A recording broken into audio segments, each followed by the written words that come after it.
Welcome to Visionaries Global Media, your number one source for podcasting entertainment. Visionaries Global Media, envisioning excellence on a global scale. Man from Ringside. Tonight on the Man from Ringside podcast, we got predictions as the King and Queen of the Ring tournaments come to a close. We also have AEW Double or Nothing coming up this weekend. That and a whole bunch more tonight on the Man from Ringside podcast.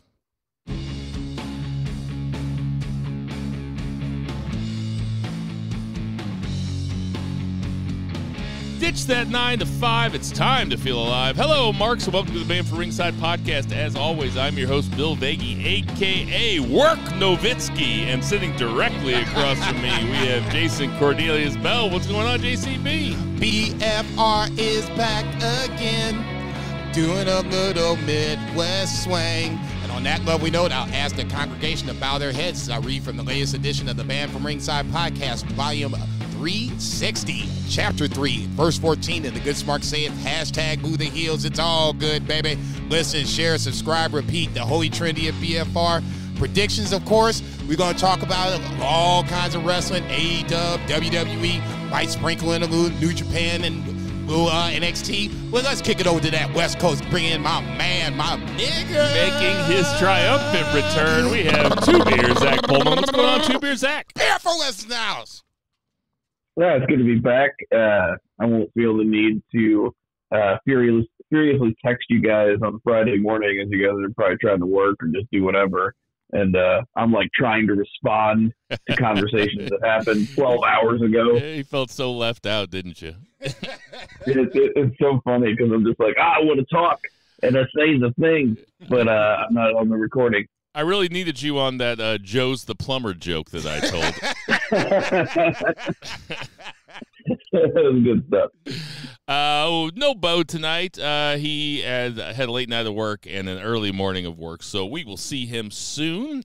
We missed you, Vice. It's a beautiful night tonight out here in St. Charles, Missouri. We got your Double or Nothing predictions, King and Queen of the Ring predictions. It was a, pretty solid week of wrestling all around. Jason's going to give us our best of the Super Juniors update for all those who are tuning in just for that. Now, we know that you're out there. But before we get started, I just want to say, hey, fellas. What up, turds? He said that shit last night. I was like, there's my boy. Let's get to that 3 count. I miss Swerve. Goddamn. Oh, I missed that shit. Better choice of words. Man, you think him bringing back What Up Turds means that he listens to the podcast? He was like, man, those guys loved it. I tried looking it up on YouTube. It's not a thing. I've tried looking at a hashtag. It's not a thing. Oh, I'm sure it's not. You would have to remember exactly where he said it and go back to that specific But he originally episode. said it probably 8 months ago. It was against Hangman Page. Hangman Page. It was like when their first They made a T-shirt out of it.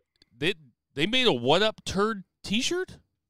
Oh yeah, if I like had like the expendable income, I would have bought it for you guys as a gag gift. But I don't have that kind of money. I did not know that. I wish that's okay. That's perfect. Shop at AEW.com.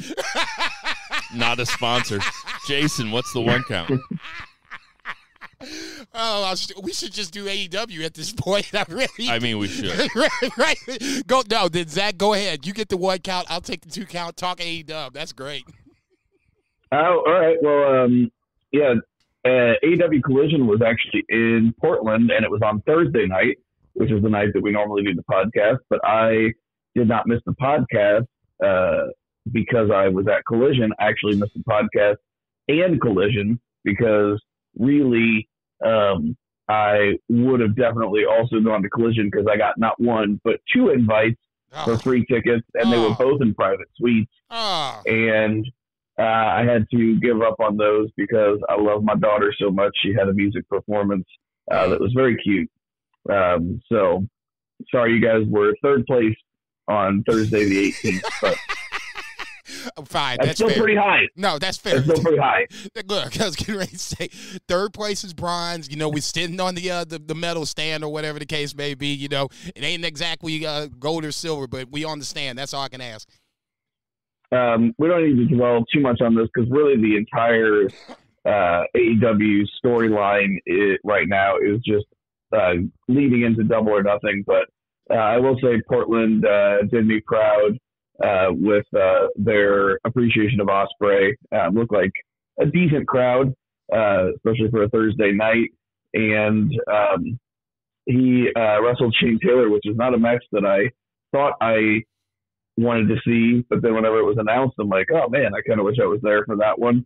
And I only mention it because this son of a bitch did the Stormbreaker on Shane Taylor. Jesus Christ. Which is the most outrageous thing to happen all week.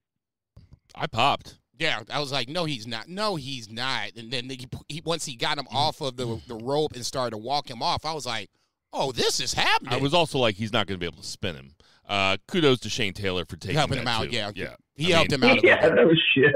I mean, it was very impressive. Yeah. It wasn't the big 2 or 3 rotations you usually get.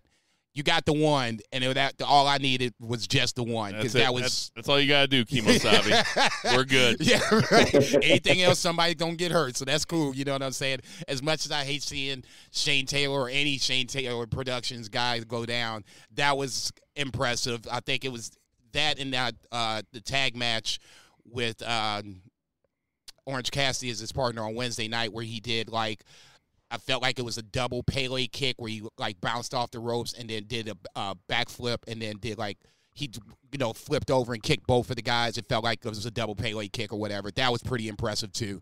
But yeah, just putting Shane Taylor on your shoulders into itself just speaks volumes. That was ridiculous. Ospreay just continues to amaze. Yeah, Shane Taylor even got a leapfrog in this one, which says more about Will Ospreay's ability to duck and run than it does Shane Taylor's ability to jump. Right. He managed. It's like the reverse limbo. But it's like when you hit the garage door and have to run underneath it. Yeah, that's exactly it. But the garage door is 400 pounds and can kill you. It doesn't have that little laser sensor. It's gonna pick it back up. We had a couple little tournament matches. They're doing a little tournament to see who's gonna wrestle Jericho for the FTW title, which is I don't know, it's something to do on TV, but whenever the ending is obvious, it's kind of very different from what we're seeing with the King of the Ring, where we have a tournament going on, which is obviously this one's not as prestigious as the King of the Ring, but there's been some surprises on that side, and this is really just Hook gunning towards Jericho for a rematch, which that match, even though it was probably the worst match on that Dynasty card, was still over-delivered, I feel like. Too, as shit. That motherfucker was the bottom of the barrel, and I think we all kind of said that. I mean, I won't say it over-delivered. It just, in comparison to everything else that was on the card, it was pretty much the sore thumb of the bunch. Well, I'll say this about what they did on television with the 3 matches to determine the FTW #1 contender is that it was something different to have just match, right one after another. The winner walked out and saw the next guy. Right. So I appreciated them trying to do something a little different, like that. Just oh, well, this is interesting, even though the outcome of all 3 matches was pretty predictable. Oh, yeah. I forget who Brian Keith fought. Boulder. Oh, yeah. Who's that guy that came out and cut the promo beforehand? It's their manager or whatever, and the guy, or if they're in a trios, it's their third partner, and I can't think of his name off the top of my head, but he came out was just talking that shit. I was like, God damn. Yeah, he reminded me of that. What was that guy's name that was he was a manager in AEW for a little bit. He's like a MMA type guy. He's 60. Yeah, Dan Lambert. Dan Lambert. That's kind of what he reminded me of. Just yelling at the crowd for a while, which I bit. liked. I mean, he didn't look like him. He's much younger, but I thought his style was like Dan Lambert. Yeah, he came out and talking that tall shit. I was like, your boy's getting ready to get whooped, but that's okay. I never would have came up with Dan Lambert. I never would have came up with that, man. No, I thought he was pretty good. He was a Don Callis kind of replacement when Don Callis wasn't around. So in that scenario, I think he did his job well. I hope he's doing well. He filled that void, and he also got over by just ripping on Brandy Rhodes all the time, and nobody liked Brandy. Yes, so yes. That helped. Forgot about that. Yeah. So speaking of Don Callis, this is just something. So I listened to a podcast, and they're based out of Washington, and so they were at the Everett show and last week on Wednesday, and one of the guys who used to be like a producer on that show apparently saw Don Callis in the bathroom because he recognized like the shiny gold shoes at the urinal next to him. God damn. And that's common. Apparently he tried to like say something to Don like while he was pissing. I was just thinking I would try to say something to him. He's like one guy that I would talk to while pissing, like stranger. 100%. And Don Callis just said, "Fuck you," and then like cut a promo on him while he was pissing. So good. Just in character. Yeah, everybody in the bathroom just eating it up. I would have loved to have been in that. But yeah, there's a bunch of matches really just kind of Carney, on man. this. That's Carney shit. All the way to the end, kayfabe style. 100%. But I'm not sad that I missed this collision as far as from a wrestling standpoint or anything. It was fine, but there was just a lot of folks on the card that are going to be on the Double or Nothing card, but it wasn't really pushing the storyline forward so much, except for we did have like the main event was like the trios match, which has the guys from Anarchy in the arena, but they were wrestling like Lance Archer and the Righteous, and like kind of the story is just the Elite kind of paying these like big tough guys to like wear down the AEW guys, the AEW team. So they're kind of like taking out hits, which, I mean, Brian Keith is like the worst bounty hunter alive because he hasn't like taken any of the Elite's money to really go after any of these AEW guys. So, well, no, he's a bounty hunter like as a shoot. Yeah, like he's doing it in between shows. That's just his.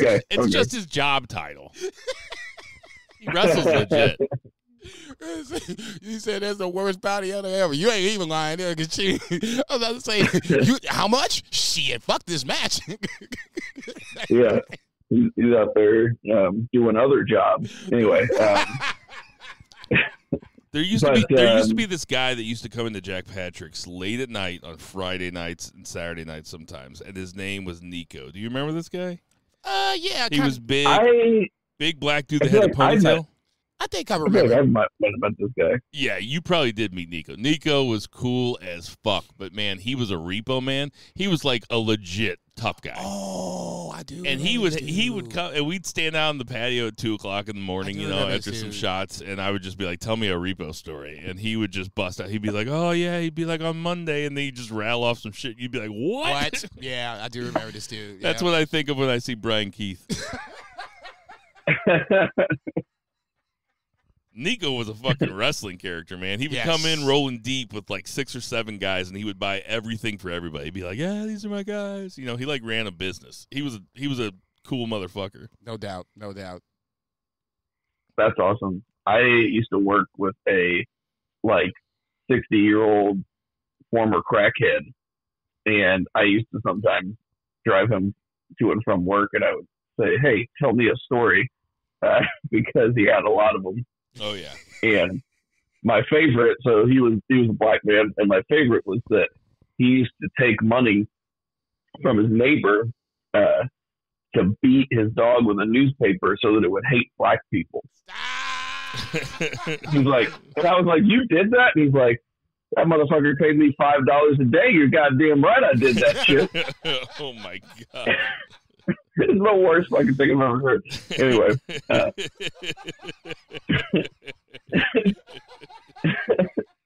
It's a fucking crazy story. Anyway, so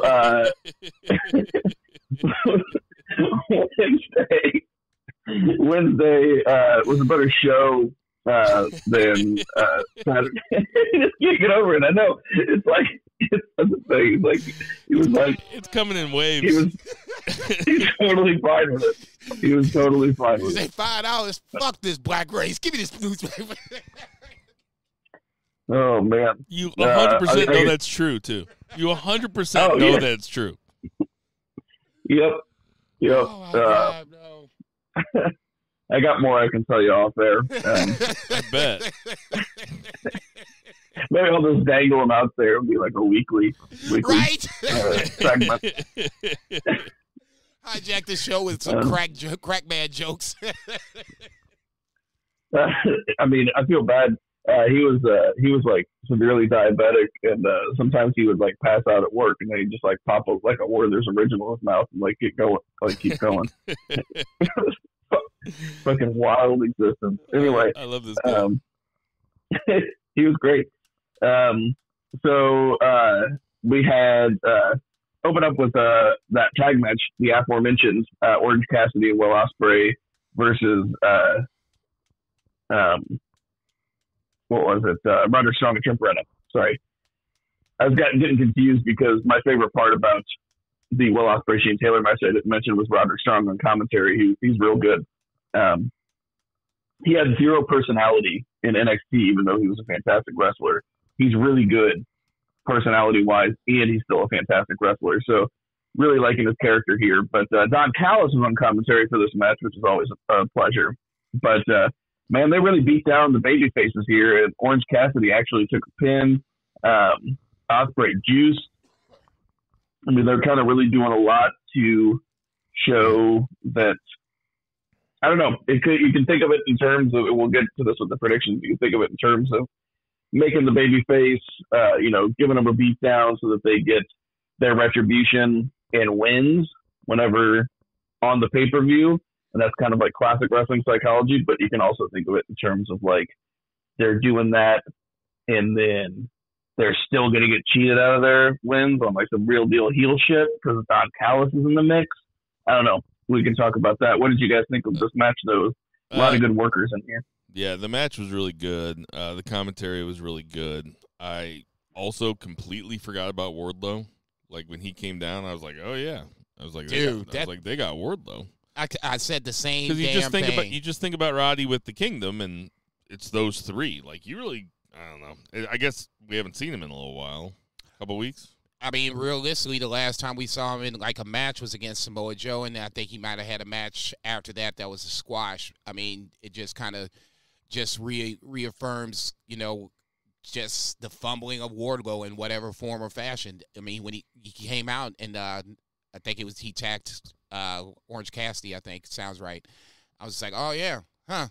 They got Wardlow still around. Have they just abandoned, like, where's Don Callis fit in with all this? Is he still involved? Because it seemed like on commentary he was mostly talking about Ospreay. I think this is. It feels like it's ultimately a ruse. Without giving away the prediction, I think Don Callis is somehow, some way going to hook up with Trent Beretta.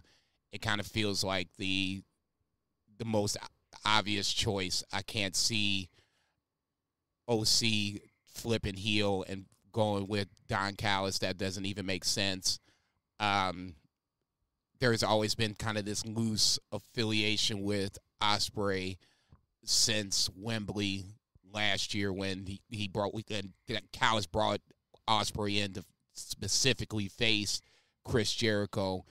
Ospreay went away, and when he came back, they weren't, storyline buddy like they were that time in Wembley and against Kenny Omega. So if I had to take a guess, somehow, some way, Don Callis and Trent Beretta are going to be affiliated in some form or fashion. Whether it happens at Double or Nothing or not, TBA.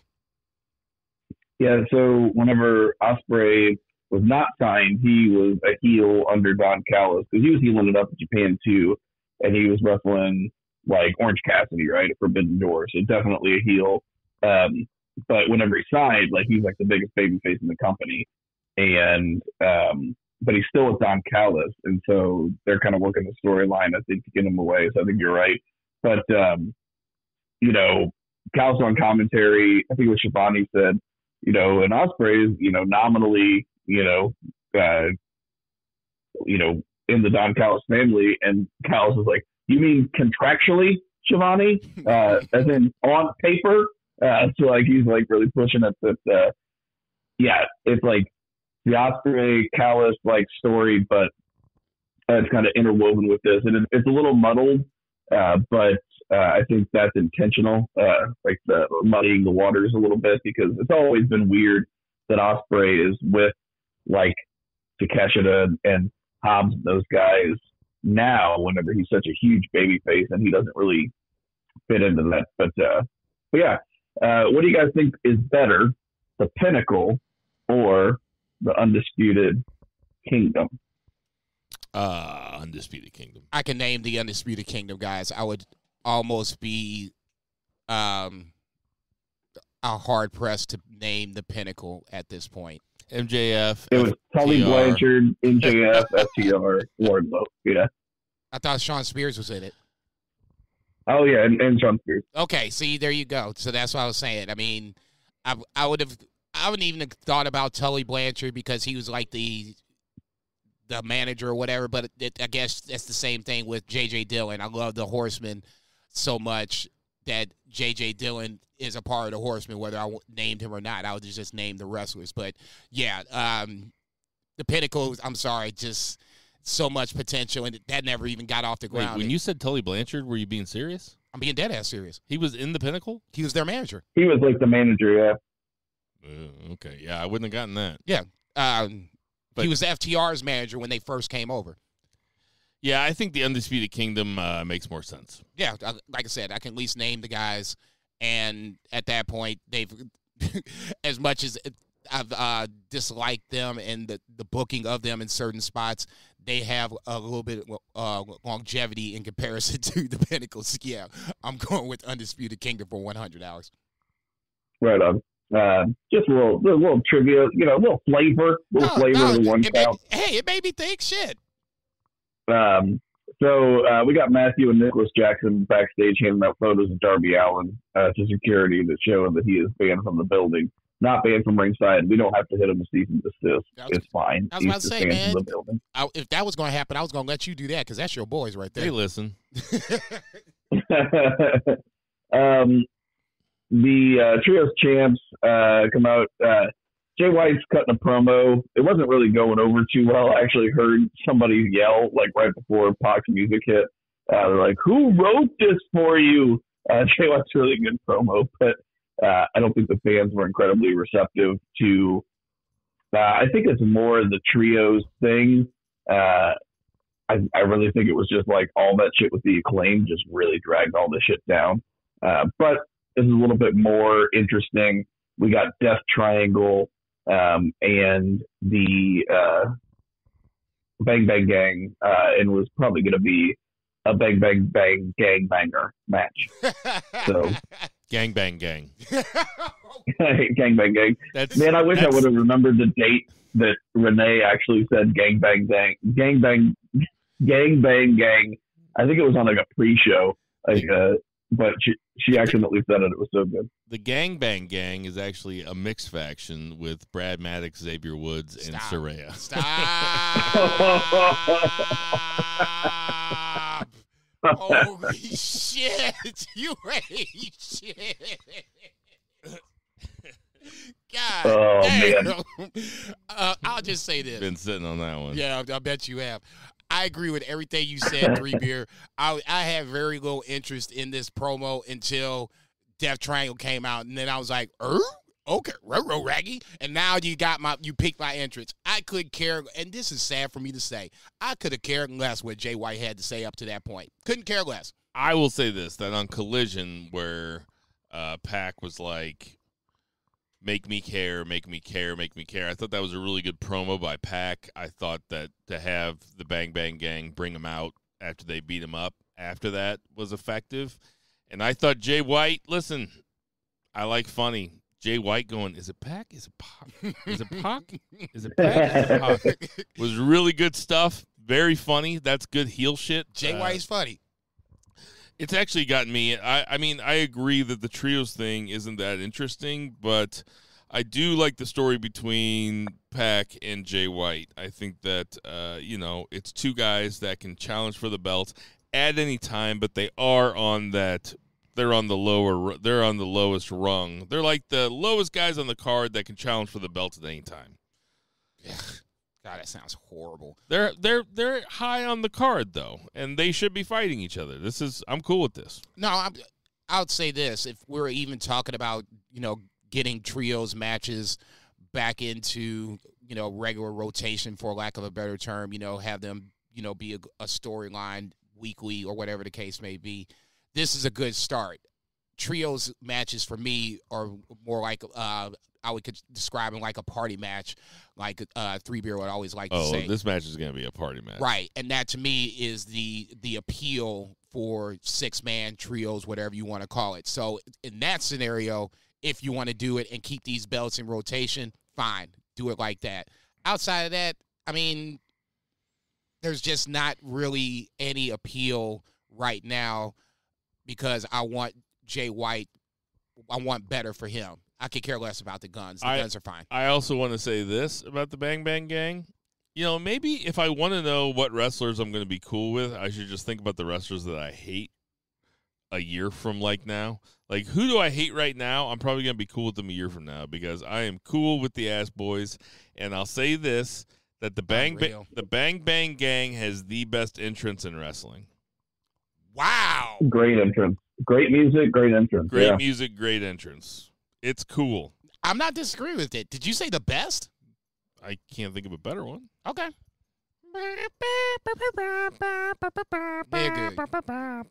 No argument. No, okay, and when they drove Pac out for that one, I was like, oh, a twist. That's a little bop. I really do hope that TK busts out the checkbook and lets them have many men just one time.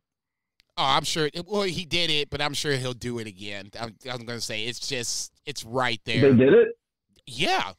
I'm 99% sure they done it before. And that was kind of the reason why it was like, oh, yeah, this should be their theme song going forward. And it just never happened for whatever reason. I am glad that we're back to basics with Death Triangle. When we think about the best time for the trios titles, it was whenever the Elite held them. And they did that best of 7 with Death Triangle. That was still the best. Yeah, if they want to elevate those belts again, it should go on Death Triangle either this week or eventually. Agreed. Yeah. We had a 3-way with Hook, Shibata, and the worst bounty hunter in the world. But the interesting twist here is that it is not going to be just Hook, but it's going to be Shibata Hook against Jericho. Really loving this Burning Tree gimmick. Love how he takes the mic and openly talks about soaking up TV time and ratings and everything like that. That was funny. That struck you can tell though that struck a nerve with him. Like that. Oh yeah, because he wouldn't have brought it up. I mean, he brought it up a couple times the other night. Like he's pissed off about it. Oh yeah, for sure. But this was fine. It'll be a 3-way match, which makes it more interesting because we just saw Hook Jericho at the last pay-per-view. So it's funny to think about. It's funny to think of Hook and Shibata as the two guys who have a bounty on their head, and Brian Keith goes out to get both of them, and they end up double submitting him. Like that's just like what a bumbling piece of shit bounty hunter is. Man, Brian Keith is over there just catching all kinds of BFR like shrapnel. It's the Old West, and Brian Keith comes in. These two old guys with cigars in their mouths just fucking. They just got him in two different moves at the same time. They're giving a half crab and the crippler. It's like Brian Keith is like the bad. It's like the really bad guy that comes out and is like, I'm calling out so and so, and then at noon he's getting shot at noon. 12:01 they're dragging his dead ass body out the carcass and off the street and shit. He's just that bad of a jobber at this point. You need guys to take losses, especially in AEW where nobody likes to lose, and Brian Keith is there making a paycheck. God bless that dude. Doing the job. Okay, that's the bounty hunter right there. I was about to say, fuck Hook, fuck Shibata, just give me my check. Just worked myself into a shoot. God damn, I was too hard. I was too hard on Brian Keith. No, nobody hates jobbers. We need them. They're important. Amen, baby. But Takeshita beat Matt Sydal in a match that was so fast that I did not even really register it whenever I had this on in the background while I was working. And I guess he kept beating him up afterwards. Moxley's music hits, comes out. Moxley hits Takeshita with a microphone. And this match is low-key going to be awesome. Interesting that it's not for the title. I feel like if Moxley's going to win anyway, it should be for the title. Maybe that means that Moxley actually isn't going to win, but that also doesn't seem right. They did the Hobbs match for the title. Why not this be for the title, even though we have Evil announced? I don't know. I think it has something to do with the deal with New Japan. Maybe New Japan doesn't want it defended on an AEW pay-per-view or something. Maybe. It's just weird they let him defend it on TV. Yeah, maybe it's because the pay-per-view, you got to pay for it. Look, I don't know. Gave you... Who knows what the fuck New Japan is thinking? Number one. Number two, I'm going to push back on that. They did Hobbs and Moxley for the title on regular TV. So, I mean, if you're going to hold the title hostage, then you should at least make people pay for the shit, right? So they gave you that. So I'm with Two-Beer on this one. Takeshita versus Moxley is way more interesting than Hobbs versus Moxley. And at least if you're going to do it's way more interesting than Evil versus Moxley, too. So if you're going to have a title match, let's have this title match out there. The way they have it, the stipulation is, if Takeshita wins, he gets a title match no matter what. I don't give a fuck about that. I want the title on the line, or let's not do it at all. Takeshita is not being booked properly in spots where he needs to be booked properly. I agree that it's doubtful that he wins this match. But at least suspend my belief and make me think with the title doubtful on the that line. Who wins this match? Takeshita wins the match against Moxley. Let's I said doubtful. I didn't say this was my We'll wait for pick. predictions. We'll wait for predictions. My point doesn't change. The booking of just this match doesn't really make a lot of sense. Takeshita's booking, really for the most part in AEW, hasn't really made a lot of sense. He comes out, he has great matches, but ultimately, what is Takeshita doing? It's just like he's there to be brought out in, okay, here's Will Ospreay, bow, great match. Here's Moxley, bow, great match. Here's, fill in the blank. Here's another great match. But none of this is equating to getting Takeshita over. I think he's getting over. I think that he is. It's just a product of his age. Like, he's super experienced. He's but he's not like super young, but he's on the younger side. Like, he's got time. They're like building him like for the future, and I think they recognize him as the future. They just don't recognize him as the now.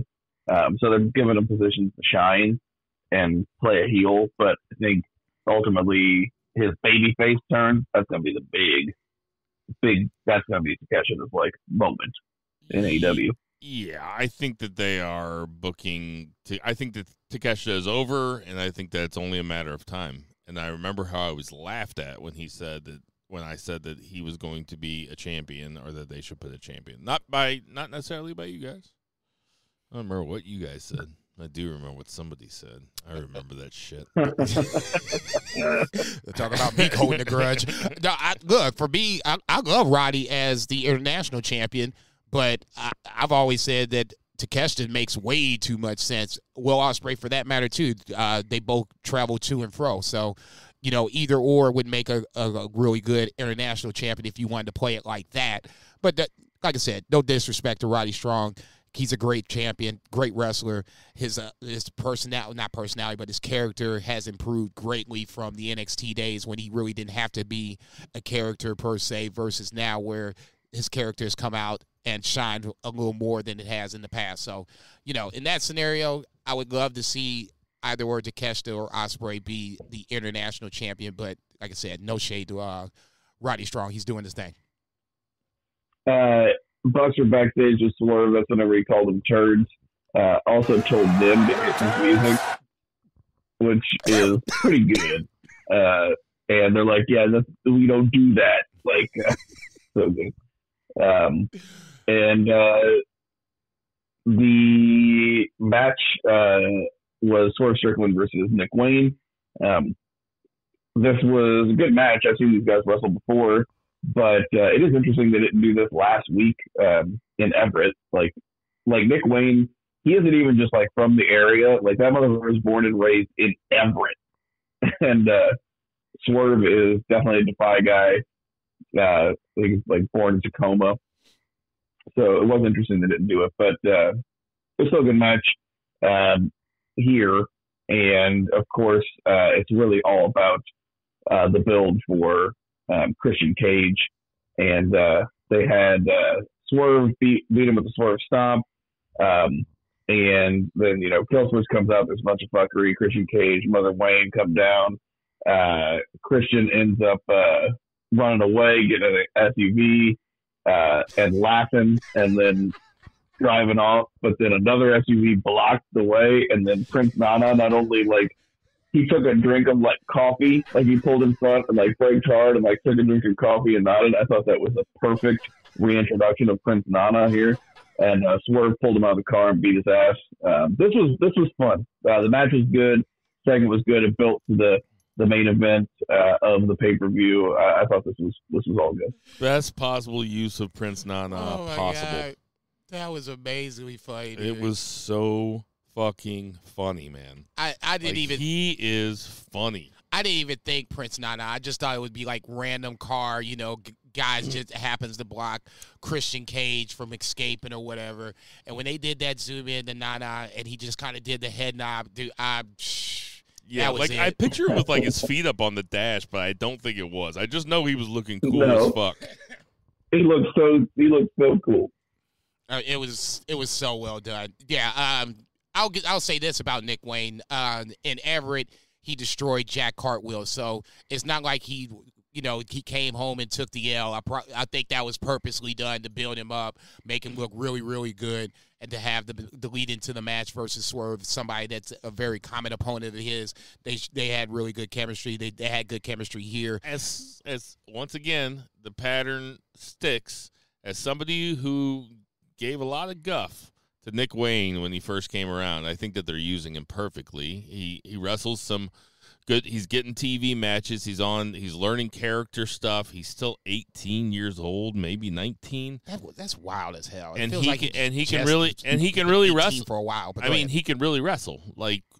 Dude, Wayne could literally be the next Ospreay. Yes. He really could be. Yes, that's what we're talking about here. We're talking about generational stuff. 18-year-olds don't get reps having normal matches on television. Against the world champion. It just doesn't happen. Also, in a stable with one of the most experienced and I'd say as far as putting a match together, Christian Cage, are pretty near the top of wrestlers that are still active. Just all the experience that he's had, and just when you watch his matches, it's so smart. There is never a moment where anyone looks bad because they're doing anything that they shouldn't be doing, or exposing a weakness. it's all playing to strengths and like it's all smoke and mirrors. And I mean, Edge is the same way. Everything that they've asked Nick Wayne to do, he's done pretty well too. So it's not just that he's getting reps; he's getting good reps. So, hey, back to Brian Keith for a second. Don't you think it's funny? Don't you think it's funny that Brian Keith's such a jobber that when they needed him to win one match so he could job in this triple threat match, they were like, "Who can we have Brian Keith?" And they were like, "How about Boulder?" And they were like, "What? Who?" And they were like, "Boulder." And they were like, "Who?" He's like, "Boulder." And they were like, "We have a guy on the roster named Boulder?" And he's like, "Yeah." They're like, "Okay. Send him out there and have Brian Keith pen him." Oh, man, you ain't shit, dog. Let that man live. God damn. Like, yeah, that sounds impressive that he could beat a Boulder. Yeah, I know. It's a big win for him. They got Boulder, man. Good for him. God damn. We had Kyle O'Reilly versus Malachi Black. I didn't get to see as much of this match as I would have liked to. I don't know how. I imagine that it was pretty good work. I'll let you guys comment on that. But the big thing was after this match, I saw kind of like the very end and like the after match, and you would think that they were kind of going for like a Terry moment, but like it was like if the high school kids, instead of like having like a bucket of like pig's blood, they had a fire hydrant of just period blood. It wasn't. That's what it looked like. It wasn't falling on him. It was shooting down at him. It was it shot down in two streams so hard that I imagine everyone in the front row looked like they just got out of fucking pasta house at 3 a.m. Like they're just slurping up spaghetti noodles. They got those little red flecks all over their shirt. He ain't lying. It was so much blood. They had that shit cleaned up the next segment. I mean, that was the impressive part about the whole thing as far as I was concerned. They had that shit up like that. You know what I'm saying? And that was a hot-ass mess on the apron. Not a huge fan of it, honestly. No. It just... No, it's not. No. I get it. You know, it's supposed to be blood. Yeah, great. I mean, I think whatever, motherfucker. If I had to guess, I'd say Zach probably liked it because Zach probably... I don't know if I know this. Are you a Brood fan? Whenever I was a kid, I liked the Brood. I didn't like this though. Back whenever I was a kid though, I was like shopping at Hot Topic whenever Hot Topic was like kind of scary. I remember those days. Yeah, and like I was like really into like I had actually considered getting like a pair of those like longer incisors that you can get to where it makes it look like you have like vampire teeth, but they're just like subtle, like kind of little goth kid. You mean to wear all the time? I probably wouldn't wear them at home. Would you wear like cat contacts? No, I don't think I would have done that, but I definitely had like one of my favorite wrestlers whenever I was like that age was like I was more of like a Raven kid. Like I actually had like a kind of like a Native American type. He had those really tight necklaces and like the grunge like flannel and stuff. I was really into that. It was like kind of gothy, grungy. I looked like I was probably more, instead of a Brood of like how I dressed, it was more of Raven's flock, kind of a Hot Topic shopper. Man, when I was like 11. He just did 90 seconds on that shit. I don't want to ever hear me talking about me being filibustered ever again, at least the rest of the week. No, I love it. I fucking love it, man. I got a big old shit-eating grin on my face the whole time. I had a whole fucking picture in my head of little Zach going into Hot Topic, kind of peeking his head around. No, it's the first time he's ever thought of that shit, too. He was like working it out in real time. He's like, I guess I was more of a Ravens flock Hot Topic kind of guy. You want to hear the funniest shit? I've actually been trying to work this into a bit. I have no idea how to do it, but this is like the nuts and bolts of it. I bought a book at Hot Topic when I was probably like 11, 12 years old, and it was called like the Book of Nod, and it had like all these like cool like demon things, like the story of like whatever. It like seemed really evil and cool, but I had it in my bag when I went to sleep over at my grandma's house. And I had it in the same compartment of the bag as like my Noxzema like anti-pimple wipes. Oh no. And then like the liquid from the pimple wipes like spilled out and like ruined the book, which is like the most angsty preteen thing, like anger that I ever had was whenever my cool evil book got ruined by my Noxzema wipes, which were actually like marketed to me by the WWF because they used to have like ads. Yeah, I remember that. Yeah. I don't know how to work that out, but it's a very funny situation whenever I think about it. God damn. Yeah, I'd be salty the motherfucker too. I think the ads were like Legions of Doom taking off their makeup. I almost think you're right. I'm not saying that almost sounds like it could actually happen. That would be JVC Kaboom Box.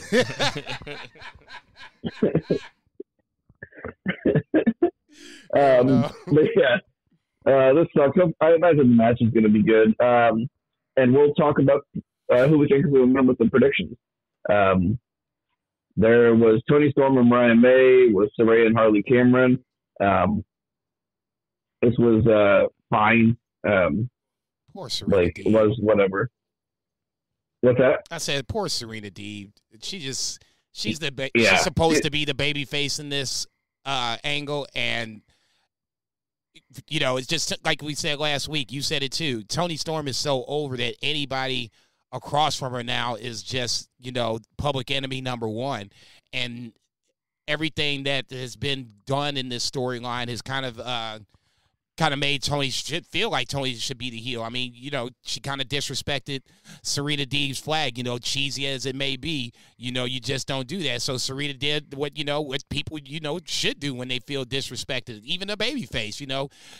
I wouldn't necessarily say I liked her attacking her from behind, but the shoe, being attacked with the shoe, I thought was symbolic and, you know, in a way that kind of stood out as well. And fans just booed her ass. I was just like, damn, you know, what the fuck does anybody have to do across from Toni Storm to get over?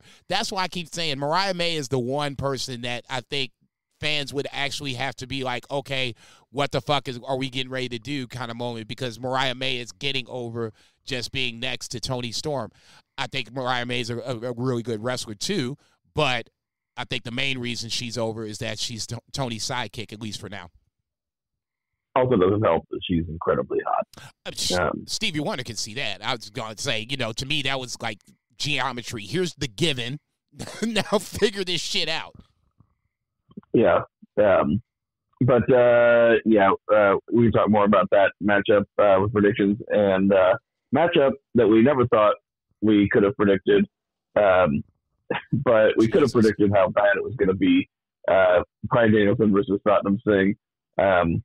This was a lot of smoke and mirrors with the Carnies, but goddamn, this was probably the worst Bryan Danielson match in AEW for sure.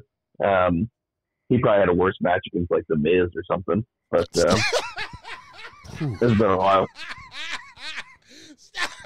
No, man, no. I'm not going to allow you. I'm not going to allow you to disrespect The Miz like that. No, The Miz and Bryan Danielson, I'm sure had a better match than what this hot garbage was. Yeah. Hell no. That ain't right. That is not right. Nah, man. Apologize to The Miz. He'll be doing just fine with his playmate wife and his millions of dollars. So actually, I ain't apologizing to no motherfucking body. Fuck Miz.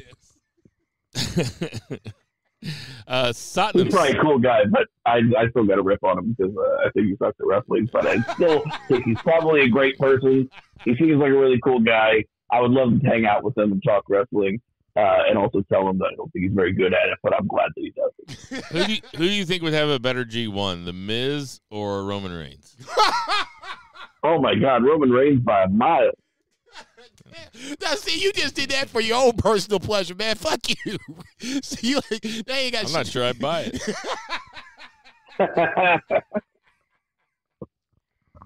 You ain't shit. Y'all motherfuckers are foul. Who would you rather? That Satnam Singh is fucking huge, man. It's not. It doesn't help. I think Brian Keith would have a better G1 than The Miz. I agree with that. Oh, yeah, I'll agree with that. No. I shouldn't be shitting on Brian Keith so much. I just brought it back around because it was a callback to what we were talking about earlier. This is the Brian Keith episode 360. Jesus Christ. Hey, come find me, Brian Keith. It doesn't matter because you won't find me because you're the shittiest bounty hunter.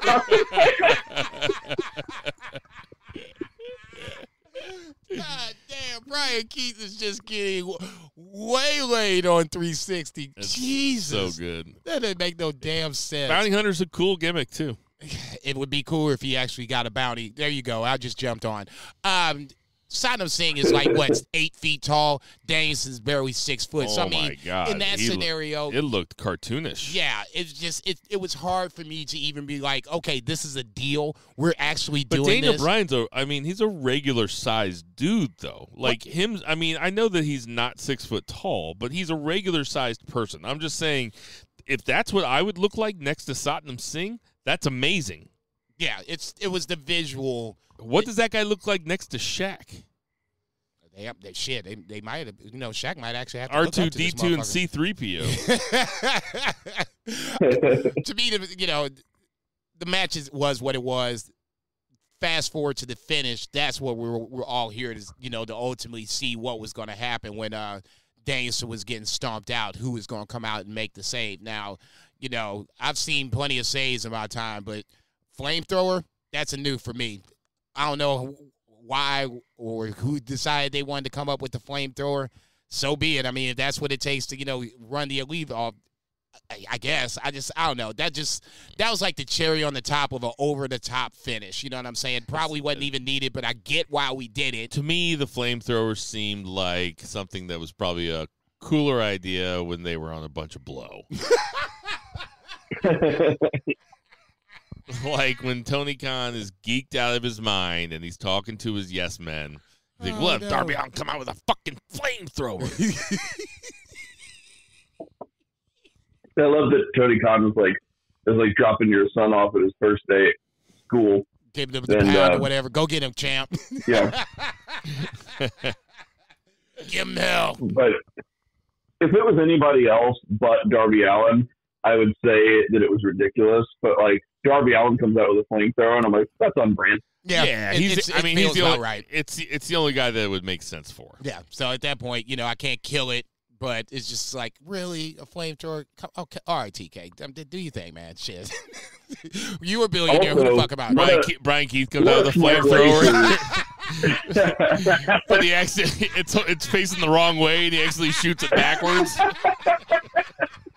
Oh my God, Brian Keith's on fire. What a smart way to get your billionaire boss to buy you a flamethrower, though. Because that Darby probably took that home. Yes. Oh, yeah. I'm not getting that motherfucker back. Are you kidding me? No. What flamethrower? Flamethrowers peaked with Once Upon a Time in Hollywood. They'll never be that cool again. I don't see no flamethrower. But, so that's the go-home show. And, we can get into the predictions now or later. We'll do it a little bit. Let's get to that 2 count.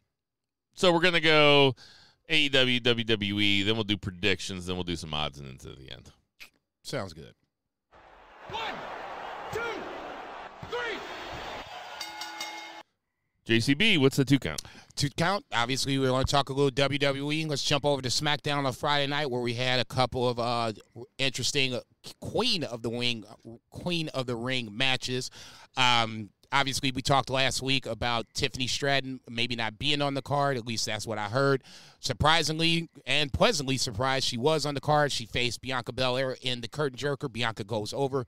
Thought Tiffany Stratton kept up with Bianca just as easily. Well, I shouldn't say as easily, but it's just as well as anybody else could. I said Tiffany is the future. To me, just watching this match, being able to hang with Bianca, I guess better choice of words, I think speaks volumes. Her athleticism is just as good as Bianca's. Strength-wise, obviously, I think Bianca has the advantage there, but neither here nor there. I thought it was a really good curtain jerker to start. The right person goes over. Tiffany looks good in the L. And then, obviously, you would have possibly Jade versus Nia Jax in a Queen of the Ring semifinal. We can talk about this match if you guys want to. I really Go ahead. do think Tiffany Stratton's the future also. And, yeah, super fun match. Nobody's going to lose in losing to either one of those women. They're both awesome. If Tiffany's going to losing to a superstar like Bianca, totally fine. Bianca's like the next Undertaker of WrestleMania streak. Like, okay, she lost on a freaking entry King of the Ring or Queen of the Ring thing. Totally fine. Yep. No complaints with this. I think that the right person went over. They got to keep Bianca strong. So, yeah, I was cool with this. Pleasantly surprised to see Tiffany Stratton. Cody Rhodes and Logan Paul come out for their contract signing. Logan Paul does something that I was kind of thinking about last week. If this was champion versus champion, he rips up the old contract, brings out a new one, and demands Cody signs it. And, of course, in classic babyface fashion, Cody signs it. He's ready to roll. I thought it was interesting that Cody said he was a future WWE Hall of Famer. Not saying he isn't, but I'm like, we just got past the Stardust, brother. Okay, let's just calm down on this Hall of Fame talk. Ultimately, I thought this was a really good segment on both sides of the fence. Logan Paul speaking of the future. I think he's a future world champion as much as people might not want to hear me say that or might not want to wrap their heads around it. I think he checks off all the boxes as what I feel like a world champion or a face of the company should be. Easily recognizable in this scenario. He can talk on the stick. He's one of the better wrestlers in the ring, athletic as fuck. All the boxes to me are right there to be checked. I think this is just a way to get him over in the loss, but have him looked upon at some point as a future top-of-the-line superstar. He had backstage crossovers with LA Knight, and somebody else. I can't think of who else it was. Or LA Knight crossed over with Carmelo. We'll talk about that. But LA Knight and Logan Paul crossing paths backstage, I think is, foreshadowing of what could be possibly a SummerSlam match, but we'll see. But just for this contract signing, I think Logan Paul stood up with Cody Rhodes just as well as anybody else could. Listen, I know that Cody Rhodes is going to win this match. Yep. But I appreciate them addressing the fact that the U.S. title, that Logan Paul holds the U.S. title, and it's not a title-for-title shot. I mean, it was already obvious that Cody's going to win. It's just more obvious now. But the segment was money. Logan Paul is money. Looking forward to this match. Yeah, I think the match is going to be super fun. I really like the segment. I was texting you guys, like I said last week, I think they missed an opportunity to have Cody be that Grand Slam champion and turn that belt into the American Nightmare belt and just put his giant neck tattoo right as a main faceplate of the belt, kind of like Austin Smoking Skull, but be Cody's, I don't know, Transformer fucking nightmare. I don't know. Yeah, it looks like Transformers. No, that would be a no, Alex. Hell no. And I was like, and then like sell those belts. I don't know. Anyway, it doesn't matter anyway. But like you said, it just makes it more obvious that he's going to win. Talked about Logan Paul and LA Knight backstage. LA Knight and Carmelo have words backstage. I would be curious to see if those two cross paths. I think that would be an interesting match, no matter what you guys think about LA Knight. Next up, you had Tama Tonga versus the aforementioned LA Knight in a King of the Ring quarterfinal match. Tama Tonga goes over. He goes over Queen. I thought was the biggest thing coming out of this, especially when you had the Bloodline out and about watching over Tama Tonga's back. Tama Tonga marching his way to the semifinals. He doesn't look different. It's just a different Tama Tonga, if that makes sense. In ring, he's still the same guy, just his character, whatever he was mumbling to himself backstage before the match, that part is different. The in-ring work is still the same guy. Well, he's in a story. Yeah, I didn't love that. Go ahead. Oh, I did. Yeah, he was like, I don't know, maybe it was just like a one-off thing. Maybe this is going to be like his main character trait. But yeah, he seemed like he was just like, I don't know, the Tasmanian devil or something back there. Yeah, isn't he? He's from Tasman, right? Oh, Jesus Christ. But like I can't deal with you right now. I just can't. I'm reading about James Cook, Captain James Cook. I got see a Tasman on the mind. He's Polynesian. Are you reading that book? Yeah, the Wide Sea. Yeah. Kristen just read that. Anyway, we'll talk about that later. Cool. LA and Carmelo backstage again. Nia Jax promo, Logan Paul, Cody Rhodes promo. So it leads into Nia Jax versus Jade, the alternate Queen of the Ring quarterfinal match. Obviously, the winner gets Bianca Belair. I shouldn't say that. It was a semifinal match. Neither here nor there. The winner gets Bianca Belair. Obviously, it was there to have Jade and Bianca to face off. I didn't necessarily have a problem with the finish just because it puts off Jade and Bianca for an extended period of time because obviously they're the tag team champs. Jade loses by disqualification because she whacks Nia Jax with the chair. She's so mad. Yeah, I was going to say protects Jade in this scenario because she does take the loss, but it's obviously by disqualification.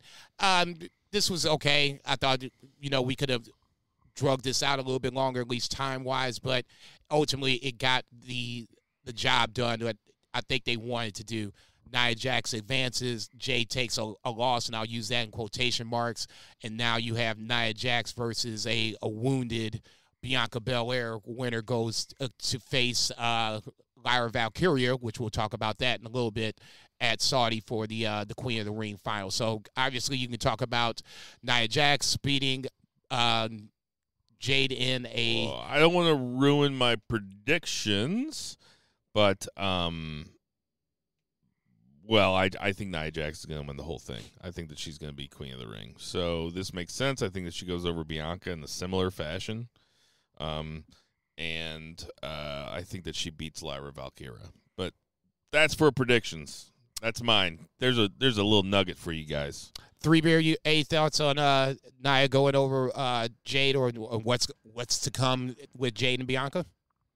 When I saw these were lined up, it was almost like in my head, whoever wins this was winning the whole thing. And I'm not mad about how it happened. Like, the story wrinkle is fine. It seems less cheap than like whenever Vince was doing DQs, like just all the fucking time. It was like, hey, we'll put together a match, we'll just DQ because we never should have put this match together to begin with. Right. Yes. Hunter's not doing that nearly as much, so this is fine. Triple H doesn't use it very much at all, really. It's one of the few times that I can think of, and, I'm sure it's been done, in the Triple H era, so to speak, but yeah, it's definitely gone away from. Man, Vince would have DQs all the time. Yeah, they wouldn't even announce a winner. Do you remember those 3 weeks where he just decided that the matches should not take place during commercials, so they needed to come up with wonky ways to have the match stop and then restart after the commercial? Yeah, I do remember that. What a goofball. God damn. Fucking insanity. Just hire on your own supply. I do not. Go ahead. Just if he ever just has, if he's ever just gassy one day, he's probably just sitting. He probably doesn't have a closet small enough to really enjoy his own farts. He probably just has to, just fart right into a wine glass so that he can sniff it. You ain't shit, dude. God damn. DIY defeats Umberto and Angel. Just waiting for DIY to get their chance at some point, some fashion. I thought one of the two interesting segments coming up before the main event, AJ Styles trying to figure out what's next, and then the Wyatt family segment where you had, I guess, a psychologist, better choice of words, asking questions to someone in a first-person angle. I'm not sure. Have you done the QR codes to follow this at all? No. Three Beer, have you done the QR codes? I'm assuming not as well. No. Okay, so I said I'm assuming not. I mean, you a grown ass man. God damn, you about to come through the motherfucking phone on a nigga. So obviously, that sounds so aggressive. yeah, it's like, no, I got shit to do.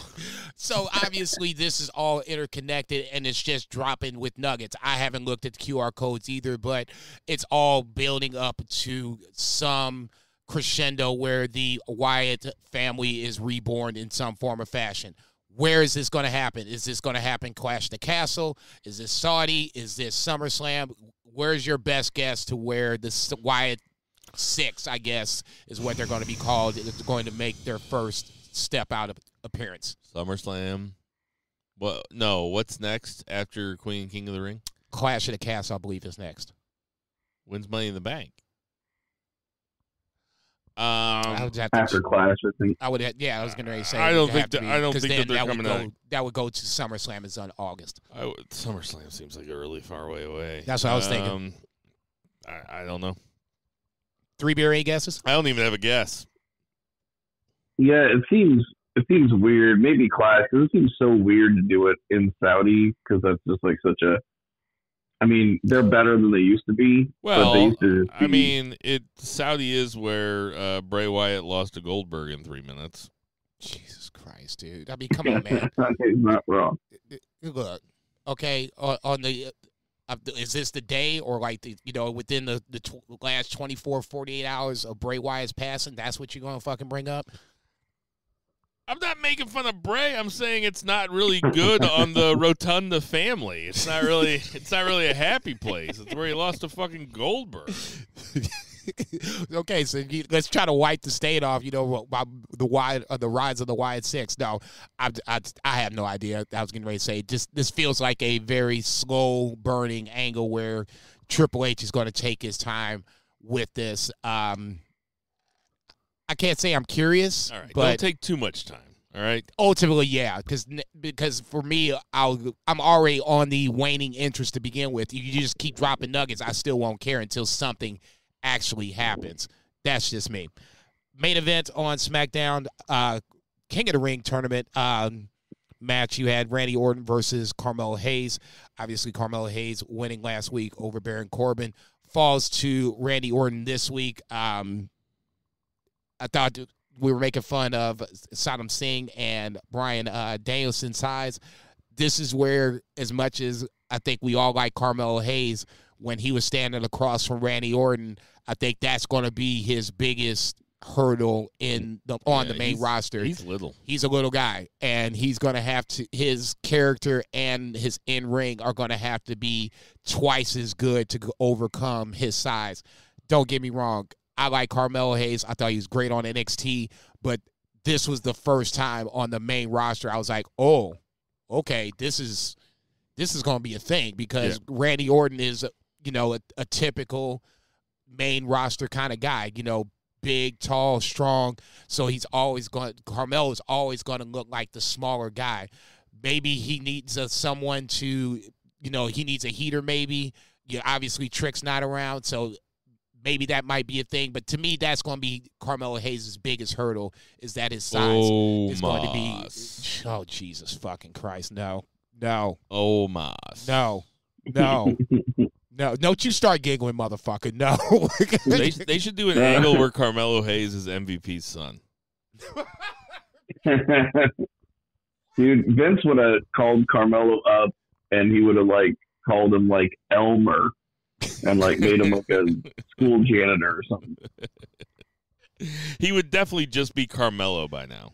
Yes. Yeah. There would be no Hayes. It couldn't be Hayes because there's Michael P.S. Hayes, and we would get the two confused. Right. I'm going to go ahead and safely say I'm not going to get those two motherfuckers confused. Let's jump over to... I also know what word Michael Hayes probably uses to describe Carmelo Hayes.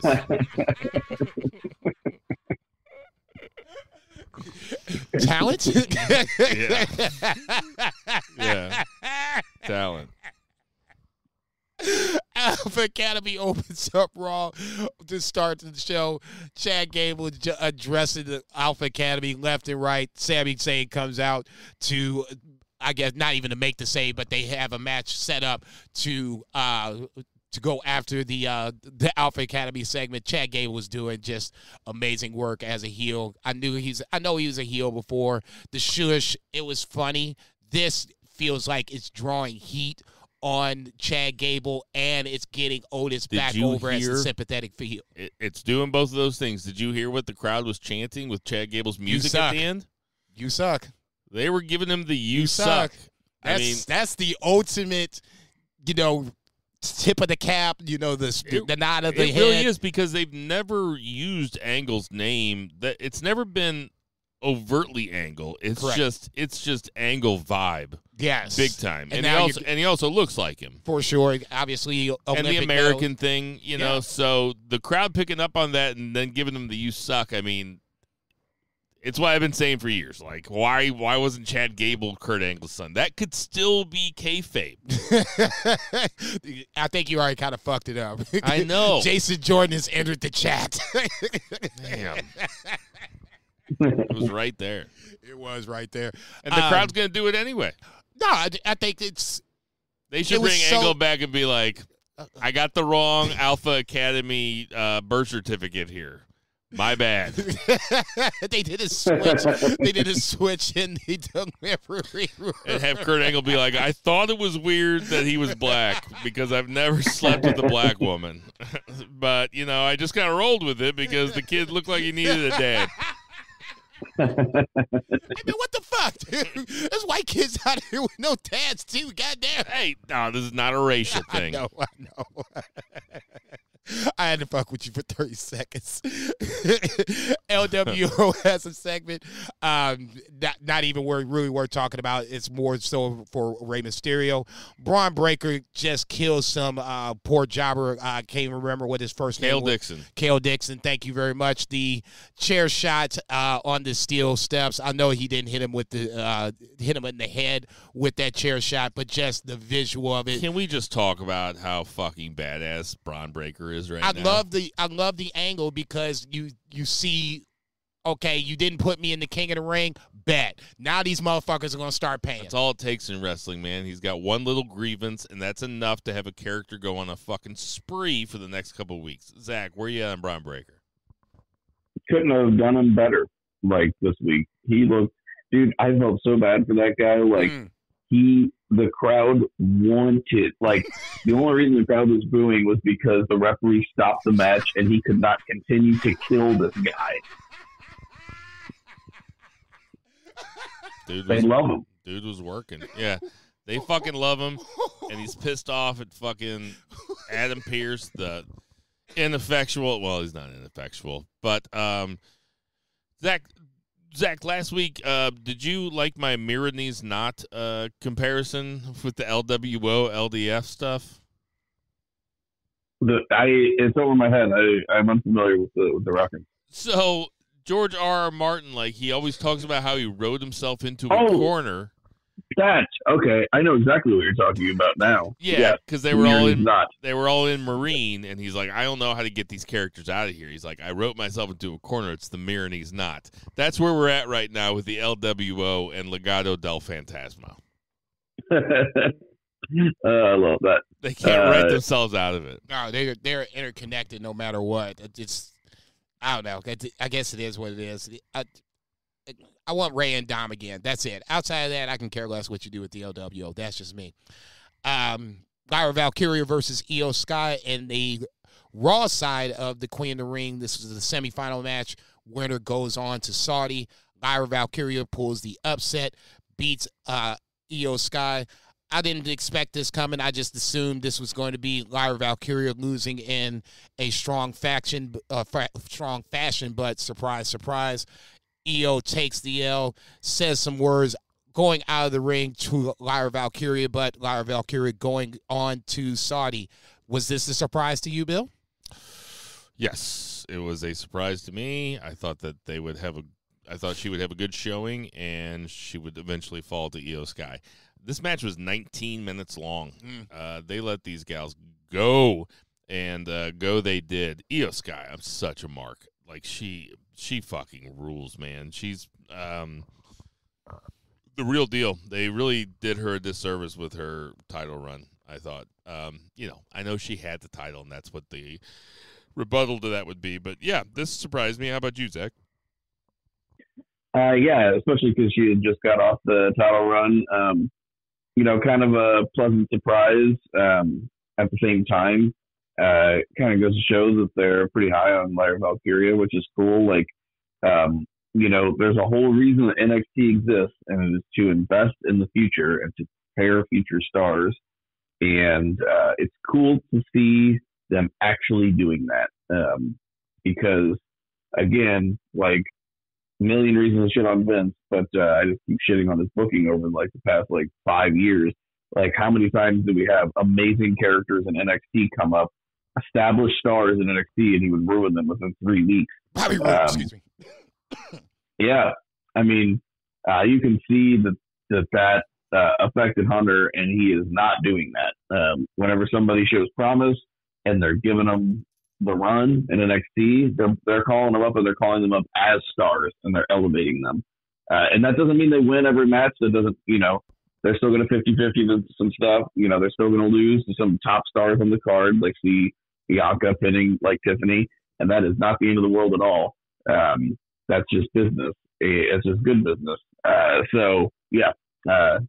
Pleasant surprise. They brought Tiffany up and they put her in a title match right away, and it says to the audience, hey, we know that you like this person. This is somebody that we also take seriously.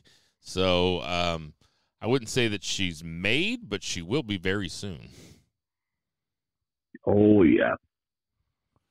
Unless she has an OnlyFans.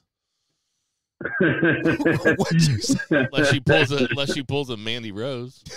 Mandy Rose, yeah. I can't wait to see her face down Charlotte.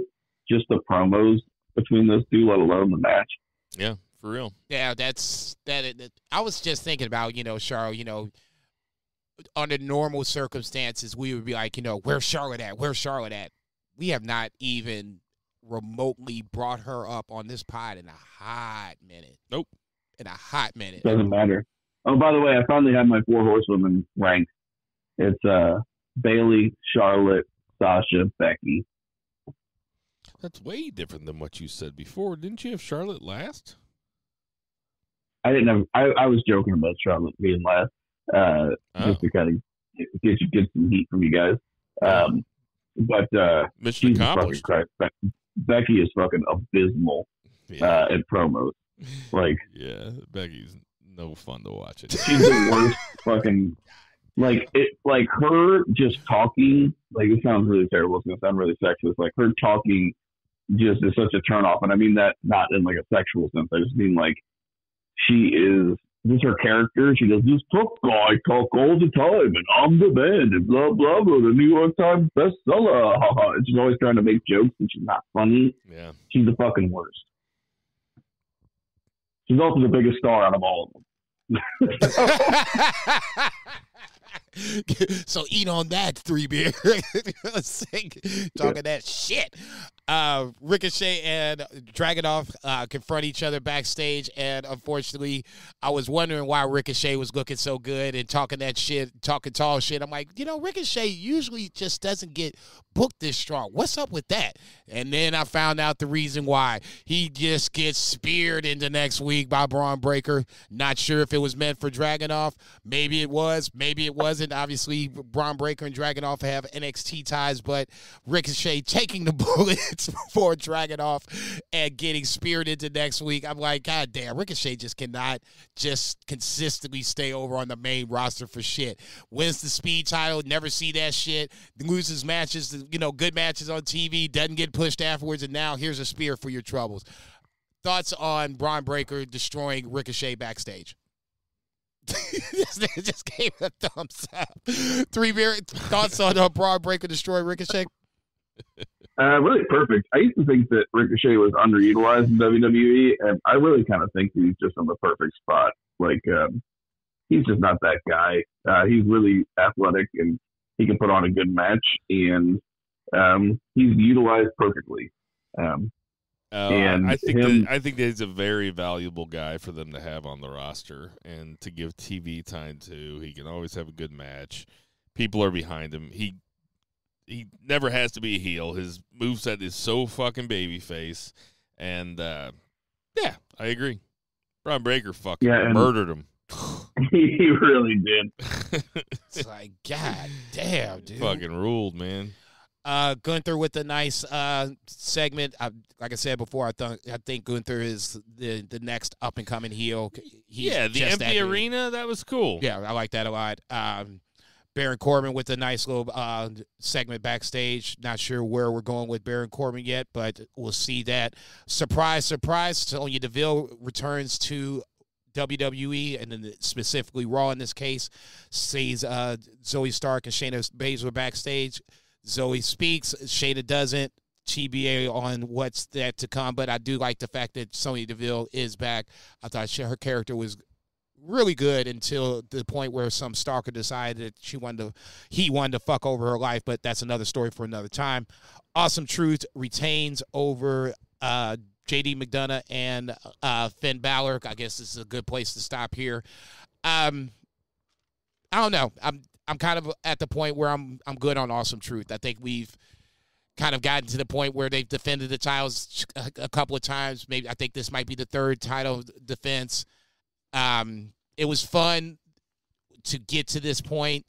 I'm glad they won the titles. R-Truth, like I said, still funny as a character.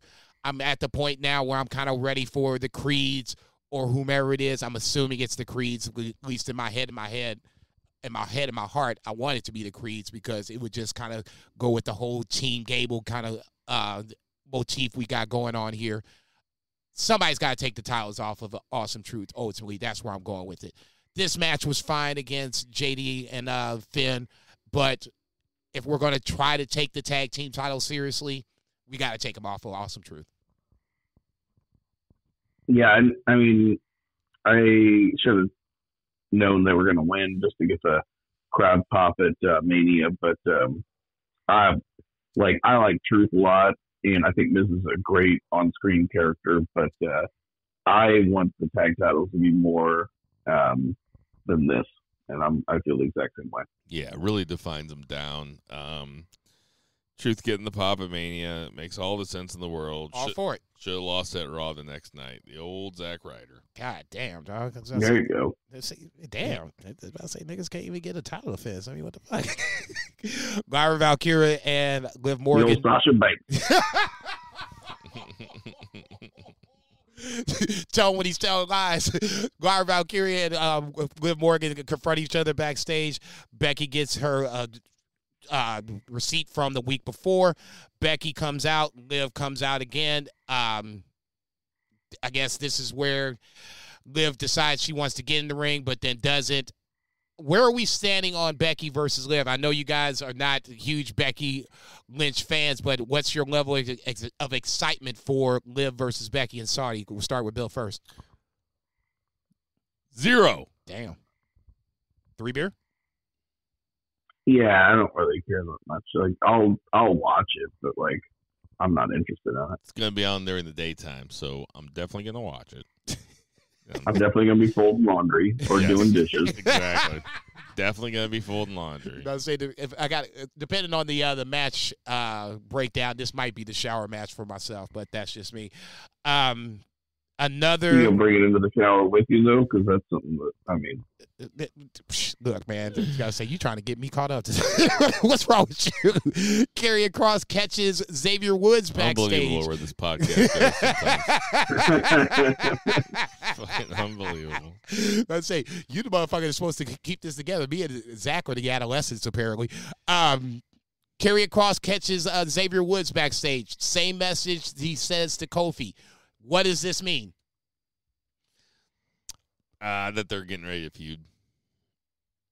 I think they're just trying to tell a long story, and they're just getting ready to feud. Like, I don't think that Karrion Kross is trying to turn the New Day evil or anything like that. They're just getting ready to feud. 3 beer, is this just a setup for the feud? This didn't even pop up on my Hulu version, I don't think. And I'm fine with it not showing up. It's amazing Karrion Kross didn't pop up on the shortened version. Yeah. Crazy. That's fucking comedy. Zoe Stark and Shayna Baszler win the Fatal 4-Way. They'll get a title shot. I'm assuming it's against, well, I shouldn't say I'm assuming there's one women's tag team titles. They'll get Jade and Bianca at some point down the line. They didn't say. Main event, Gunther beats Jey Uso to head to the King of the Ring finals. He will face the winner of Randy Orton and Tama Tonga. There was a part of me that thought that Jey Uso might win this, and that they were going to do Jey Uso versus Tama Tonga. And then when Gunther won, I was like, yeah, why'd I ever doubt it? Nope. I never thought it. Pleasantly surprised. I thought this was one of Jay's better matches, but I think that's credit to Gunther, because I think I hold Gunther to such a level where he can start elevating other people around him make them have a better match. That's just me. I will say this about Jey Uso, though. I don't know if the narrative has come out, but I'll just say it. Jey Uso's kind of been the hard luck loser a lot. You know, a lot of title matches that maybe he shouldn't have had, but he lost those title matches. I would describe him as the WWE version of Brian Keith.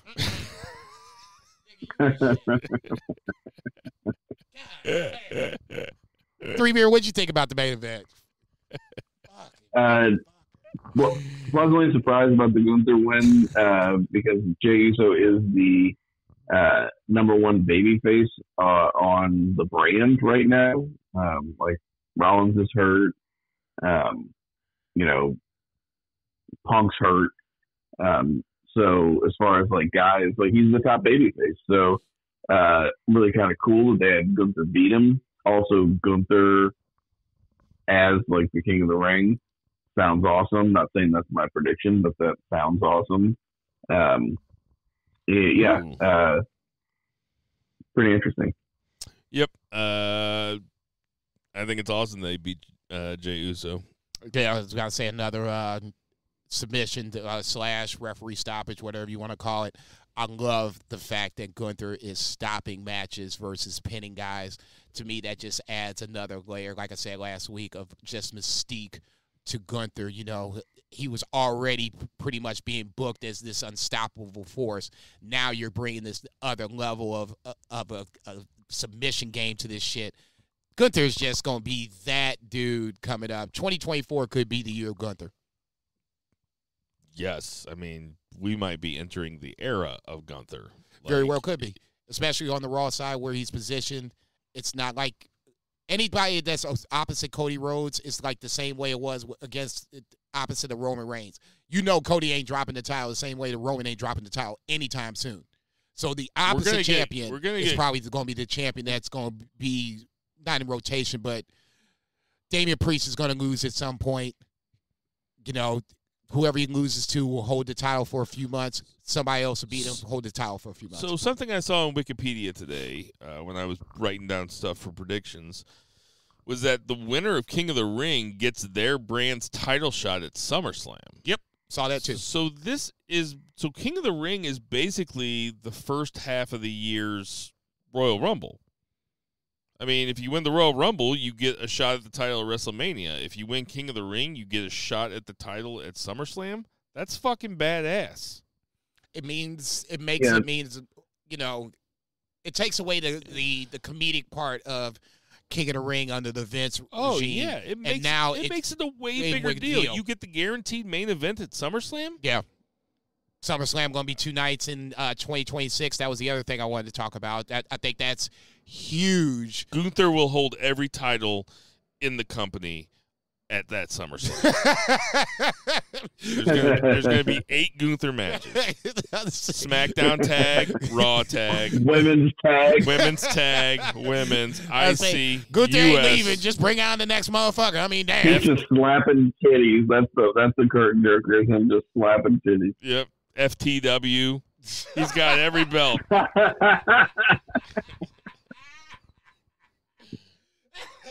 You ain't shit. No, I agree with you totally. I think the fact that it is for the title, it means that much more. It makes things more interesting, especially if they do this going forward, which is my hope. King Gunther sounds great, but him going for the title against Damian Priest or Drew McIntyre or whomever it is, the champion at the time. I think that would be an amazing match. And like I said, it's just the fact that we're even getting away from the whole Vince regime of just silly King of the Rings and now making it feel like it's more important. That's just Triple H just, like I said last week, all he's doing over there is just cooking, sauteing this shit over here. I got some shit on the grill over here. We're going to get these appetizers out. He is doing work. And I'm sorry. I think WWE right now is just hitting on all cylinders. I cannot wait for Saturday afternoon. Maybe not one of my favorite shows. I said it's the other WrestleMania because of how much money it draws in. But nonetheless, it should be an interesting show nonetheless. All right, that's going to do it for our 2 counts. 1, 2, 3. All right, we're going to do our Double or Nothing predictions. I'm going to do these in the order that they came on Wikipedia. We already started this, but we're having to re-record right now. So, Jason, Will Ospreay or Roderick Strong? I don't know why I just gave him the peek behind the curtain, man. Should have left it mysterious. Yeah, that's what I say, because now I'm starting to rethink my pick. No, I'm going to stick to the same pick I had. I'm taking Will Ospreay. I really want Bryan to win, but I just think Will Ospreay just makes a little too much sense. If you want to swerve me, fine, you swerve me. I just think that Will is just going to win until it's time for him to lose. Maybe in a bigger title spot against Swerve at Wembley is my guess, but I'm going to take Will Ospreay. I just can't change my pick. Who do you got, Zach? I thought it might be interesting if Roddy lost and Will went undefeated. Maybe Wardlow failed to keep the belt on Roddy, so then there was more heat on Wardlow from Adam Cole and all that. But I do think it'd be more interesting if Roderick Strong wins in a fuckery manner and costs Will Ospreay, and that's a lot of heat because people love Will Ospreay and expect him to win. So I think Roderick Strong is going to win with fuckery in the upset of the week. Fucker. I'm taking Little Bill Ospreay here. I'm going to pick him, even though I think that he is bigger than this belt. I think that they're going to do the same thing they did with Okada, which is what you would have told them to do before Okada and Ospreay came in. You would have said, hey, you need to take those 2 guys and put belts on them as soon as you can. So I'm taking Will Ospreay. Toni Storm versus Serena Deeb for the Women's Championship, Women's World Championship. Zach, who do you got? Really nice of Applebee's to let Serena Deeb off to take this match on holiday weekend. They're going to be slammed. God damn. God damn, you ain't shit. What the fuck, man? Toni Storm. God, fuck. You ain't shit, dude. You about to say this motherfucker is rubbed off on you in all the wrong ways. I don't care if you guys are fucking. You know Tina's going to call out and they're going to be shorthanded. Say that drunk ass bitch Tina can't get out of the bed. They're having dollar margs right now. It's dollar margs. Dude, it's so true. God damn, y'all are horrible. Go ahead, motherfucker. Make the pick. Who you got, Zach? Oh, yeah, I picked Tony. I'm sorry. I'm going to take Tony. Don't call Bud Pipe Log of the Week. I'm going to take Toni Storm. They are the crowd is kind of turning on Deeb, and I said that. So they would do well. I mean, maybe this would be. I mean, it would be cool if they just made Toni Storm a total babyface, had Mariah May betray her and join up with Deeb or something, and then have Toni Storm lose the belt here. But I don't think it's going to happen. I'm taking Toni Storm. No, I got to take Toni as well. It just, I don't know, can we bring back JB Hayter? I mean, at this point, we're running out of people for Toni to beat. I mean, Mercedes feels like she's a bit ways from the title at this point. So, I would just like to see, anyone,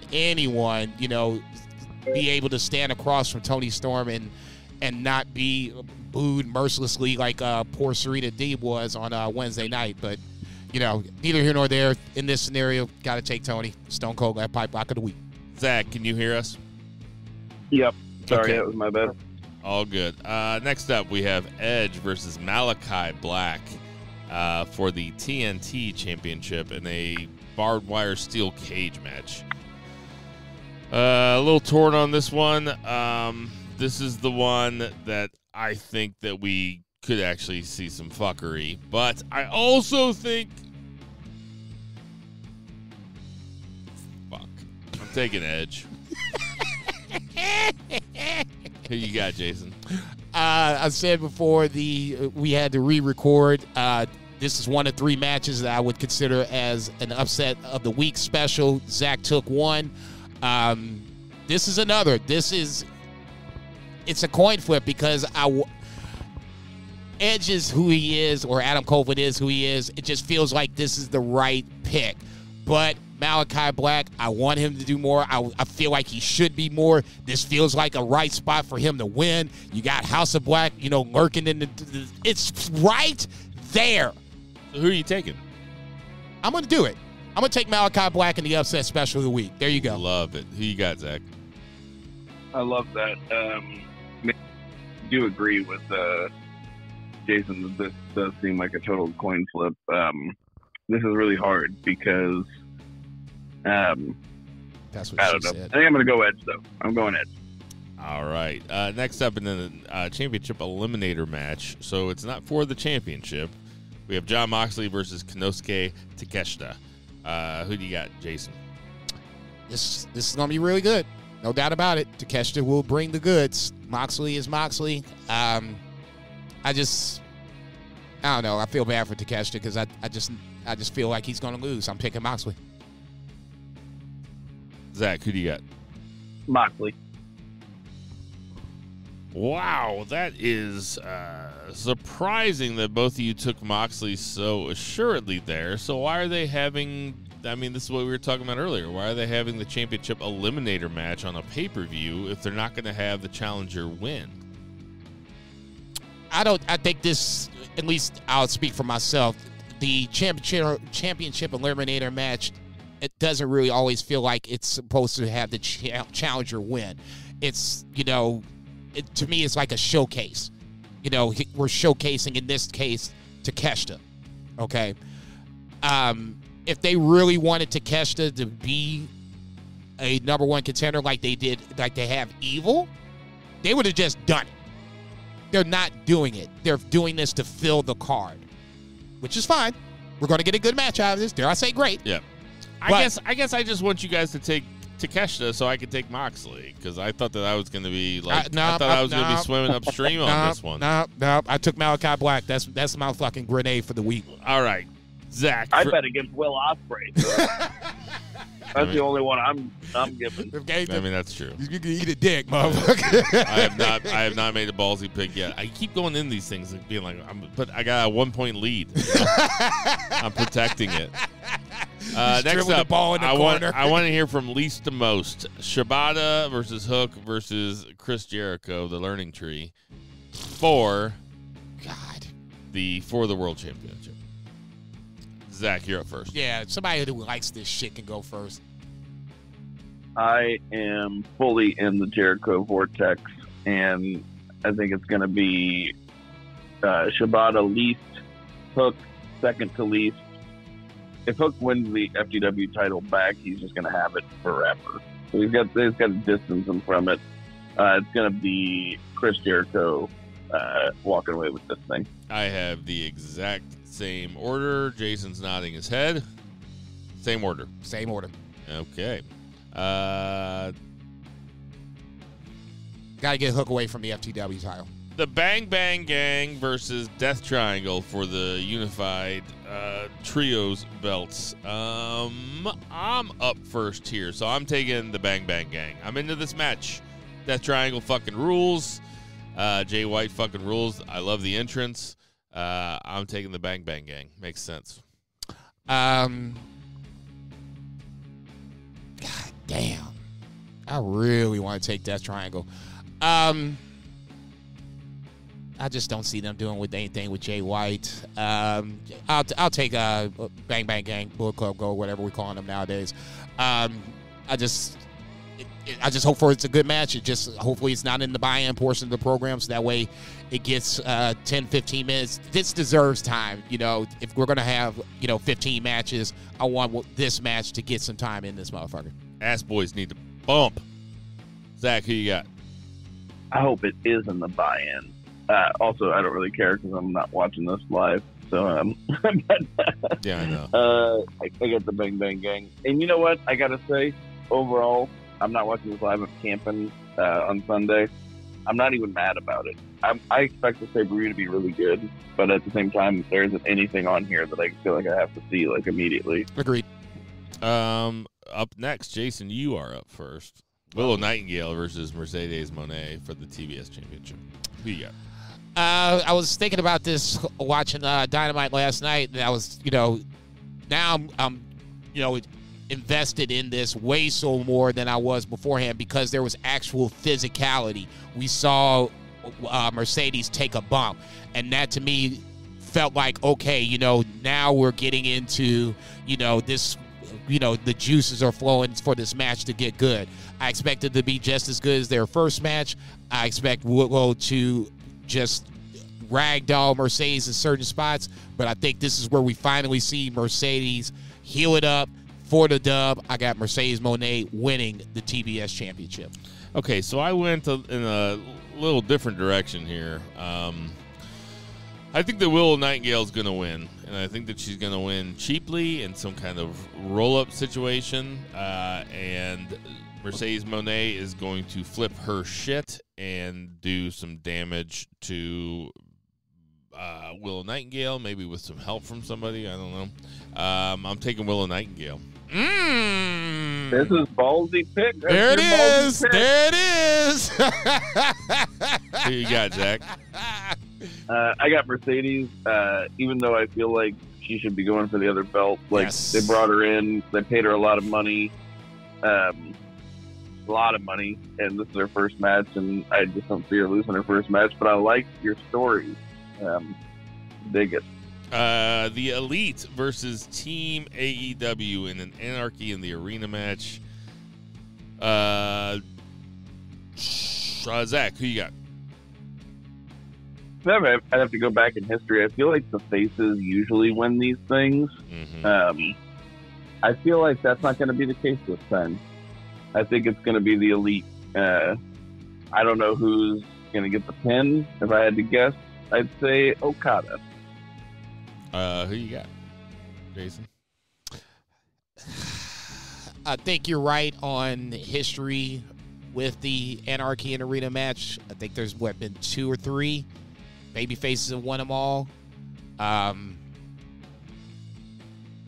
with Zach on this one. This feels like the Empire Strikes Back moment for the Elite, where their star power just kind of just overshines, and this is no disrespect to FTR or Bryan Danielson, but Okada, Bucks, greater than FTR, Danielson.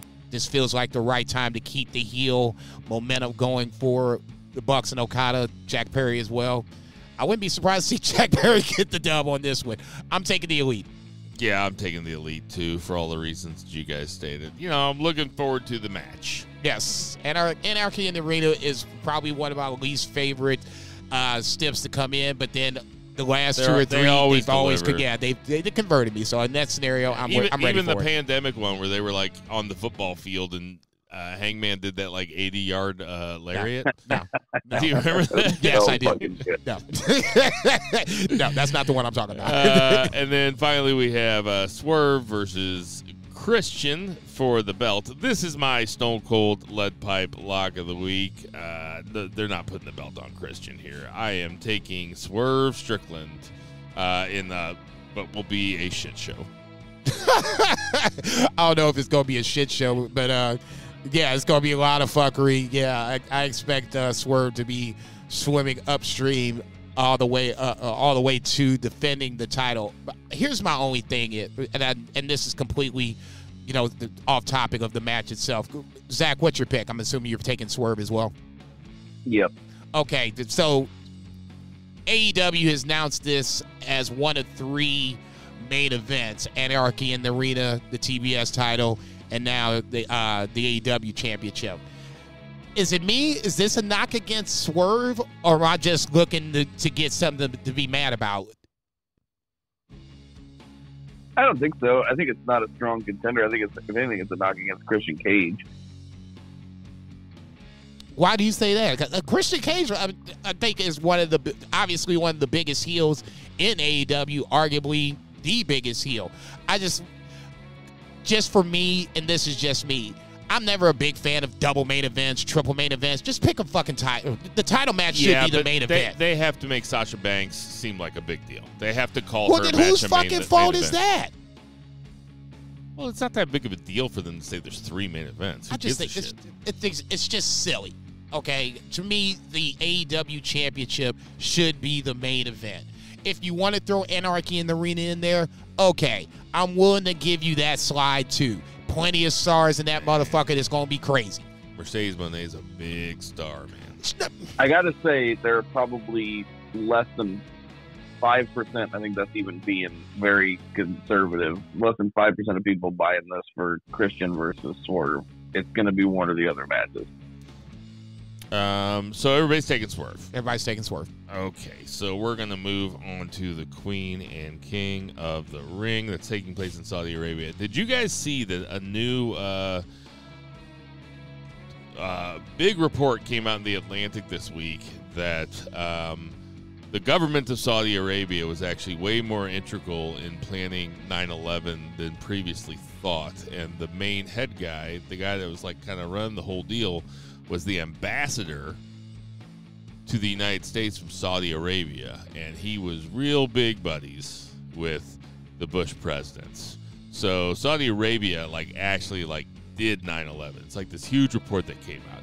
Anyway, WWE is going to be in Jeddah, Saudi Arabia this weekend, playing for the government. Oh, man. You know, doing their little carny dance. They're shaking their thing for the guy that did 9/11. Anyway, you know. I mean, I'm gonna watch it. Yeah, right. We have to. It's for the pod. Just those are just 2 things that are happening at in the news at the well time. played, sir. Yeah. Well played. Anyway, we have. So this is the order that it came in. You guys have to. We are going to do a point for who is going to win Friday night also, because there are 2 different semifinals, Queen and King of the Ring matches. So first up, we have Randy Orton versus Tama Tonga on SmackDown. Jason, who do you got? How can you get away from Orton versus Gunther for the King of the Ring final? I like Tama Tonga. Don't get me wrong. I would be pissed if we don't get Orton versus Gunther. I'm taking Randy Orton on fan principle alone. I would not be surprised if Tama Tonga won. I'd be pissed if he won, but I wouldn't be surprised. Zach, who do you got? Yeah, it's going to be Randy Orton. Even with bloodline, it's fine for Tama to lose to the Legend Killer, and he's just a much bigger star. And then, okay, so we all have Randy Orton. I'm taking the same thing. If Jey Uso would have won, obviously he would have gone. Oh, yeah. And then in the women's, we got Nia Jax versus Bianca Belair. I'll go first because I already said it. I think that Nia Jax is going to win this. Who do you got, Zach? Yeah, same. I got Nia. Jason? I want to be contrarian, but they've been playing the injured left knee up for the last 2 weeks, and that'll be the Achilles heel, for a lack of a better term. I'll agree. I'll take Nia Jax. Okay, Becky Lynch versus Liv Morgan for the Women's World Championship, or whatever the fuck it's called. No, you got it. Everything on the Raw is the World's Championship in some form or fashion. Obviously, minus the IC title.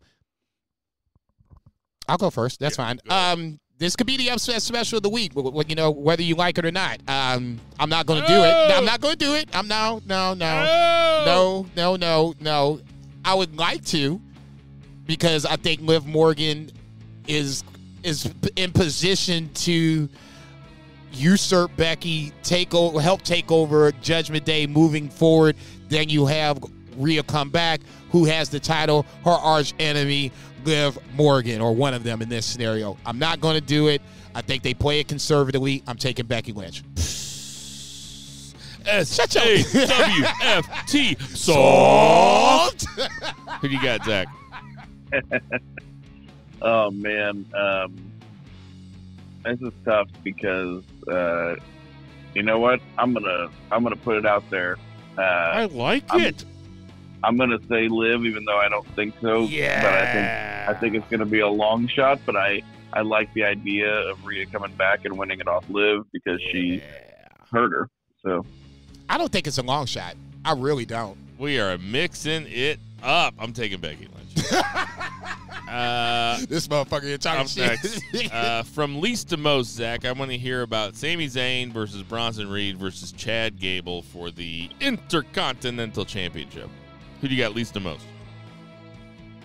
Least is Bronson Reed, I think, even though I think he would be a good Intercontinental champ. I just don't think, he's I wouldn't say a more recent introduction. He didn't enter into the mix like more recently, but I feel like the real meat and potatoes of this thing is Sami Zayn and Chad Gable. Mm-hmm. I think if one of them's going to win, it's going to be one of those two, and Bronson's more of just a wild card.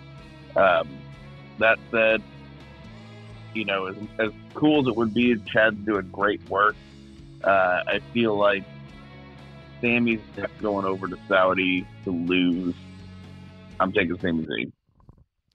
So Bronson, Chad, Sami. All right. I'll go next. So I was trying to think about this. I was trying to put myself in Triple H's head here, right?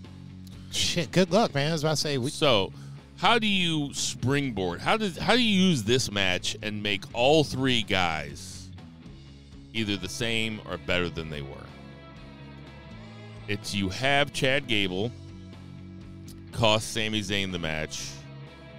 You move them away into a feud of their own, and Bronson Reed comes away with the Intercontinental Championship. I am taking Chad Gable as the least likely, Sami Zayn as the second least likely, and I'm taking Bronson Reed to win the Intercontinental Championship at Saudi Arabia. This is podcasting. That is how you get everybody over. Oh, okay. Wow. That was not what I was expecting you to say. I love it. I'm a huge Bronson Reed guy. He beat Okada, and all of a sudden he comes over to WWE, and that shit doesn't even matter anymore. I love that fucking pick. I love it. What made me think it was when Bronson Reed came up to Sami Zayn later on in Raw, and he's like, don't fucking forget about me, motherfucker. He's like, I'm fucking here. And I thought that was really well done because it's true to his character. He doesn't give a shit what these two clowns are doing to each other. He wants that belt. Man, that was for 30 seconds. It's not going to happen. Yeah, I need to see it happen before I'm willing to commit. That's the reason why I think Bronson Reed, unfortunately, is in this match, is to unfortunately take this pin. Now, how he gets pinned. Give me those points. Yeah, right. How he gets pinned, I have no idea, but I'm going to take Bronson Reed least likely because ultimately I agree with the Chad Gable, Sami Zayn spinoff. They just spin off with the title involved. Sami Zayn wins, Chad Gable second, Bronson Reed third. All right. We have Gunther versus Randy Orton. I always have Randy. In the championship for the King of the Ring. So, Jason, who do you got? I'm sticking with Gunther. As much as I would love, and I said Randy Orton, I would love to see Randy and Cody somewhere down the line because you obviously have legacy ties. I'm picking this one with my heart. King Gunther sounds amazing. Him versus... Randy Orton as King doesn't make any sense. Been there, done that, got the T-shirt. This feels like it needs to be a springboard for someone to go to the next level. Not saying that Gunther needs it, but he needs it in comparison to Randy Orton a little bit more. I'm taking Gunther. Randy Orton's been King of the Ring? No. Who do you got, Zach? I would love the idea of King Gunther, but I think the big match, the big money match at SummerSlam 2024 is Randy Orton, Cody Rhodes. So I'm taking Randy. Yeah. God, I love you. Yeah, I love that. I mean, that I feel like there's a better chance of Randy winning than there is of Liv Morgan. Ooh. Ooh. This is a hot take. Wow. I tell you what, this is the best prediction segment we've You've ever had, done. yeah. It probably is the best one we've ever done. Motherfuckers gonna come back next week salty as fuck. We've done hundreds of these. Yes, easily. This one sticks out more than the most. I don't know about that. Good, just because Gunther is booked so strongly, that's the only reason I would disagree with that. I think both could win. If you had me at gunpoint and made me choose, I would choose Liv over Randy. But Gunther doesn't lose. Gunther doesn't lose, and that's why that's the main reason I'm taking him. I mean, there's some intrigue at this pay-per-view.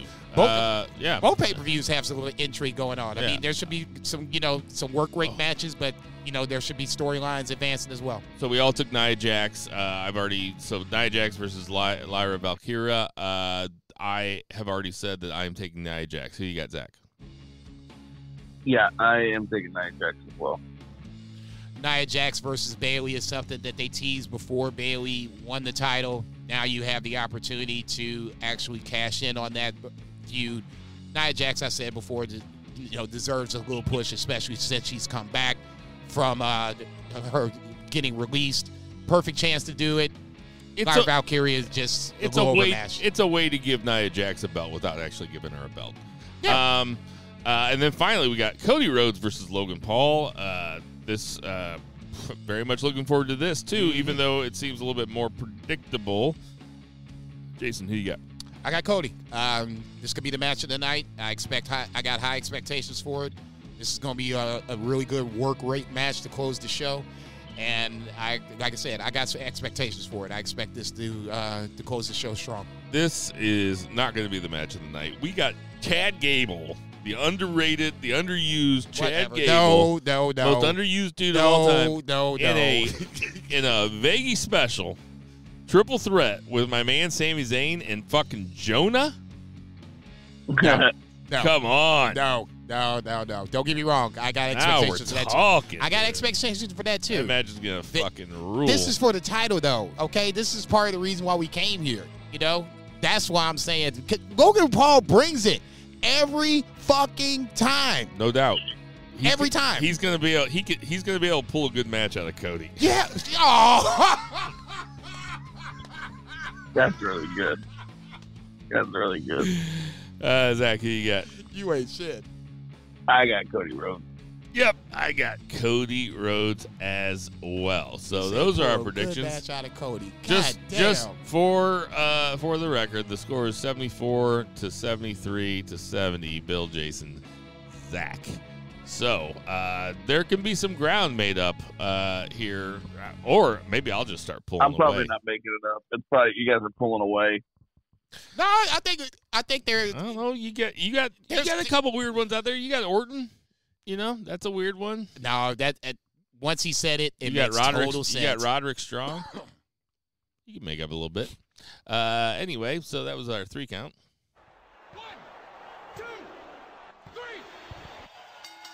I don't think there's that much to say about NXT. They're kind of chugging along. They lost a lot of talent. They're kind of like New Japan, so they're like building up some guys. The deck. Yeah, they got Yeah, NXT is very much like New Japan. You are right. No. God damn. They lost a lot of talent. I will say that I do like what Joe Coffey is doing.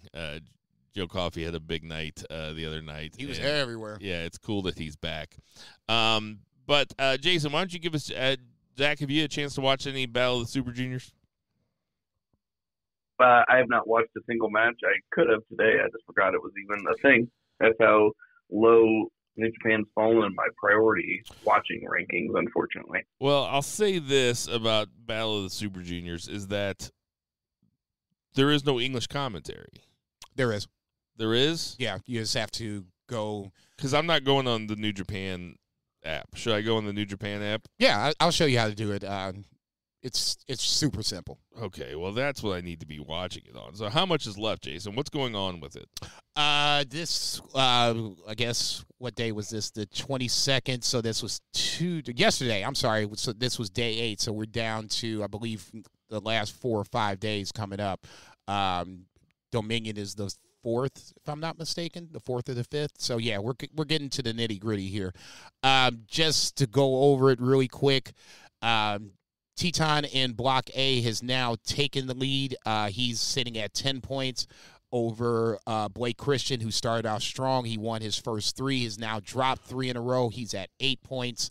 From there, you have Bushi at 6 points. Kanemaru at 4 points. Hayata, who is the current GCW national champion. Yeah, I don't know who that is. He works in Pro Wrestling Noah. He's essentially their junior heavyweight ace, but he won the national title off of Jack Morris. I guess it was 3 or 4 weeks ago, probably longer than that. So Despy's got 10. Despy he just came on the run now. He's at 10 points, so he's tied with Teton. Robbie Eagles in Block B, 10. No, I have him at 8. On Wikipedia, it's at 10. On Cage Match, it's 8. Spoiler alert. Uh-oh. Who the hell is Ninja Mac? Ninja Mac also works over in Pro Wrestling Noah. I'm going to ask this as delicately as I can. Shoot. Ninja Mac, I think that's a food truck over here in Portland.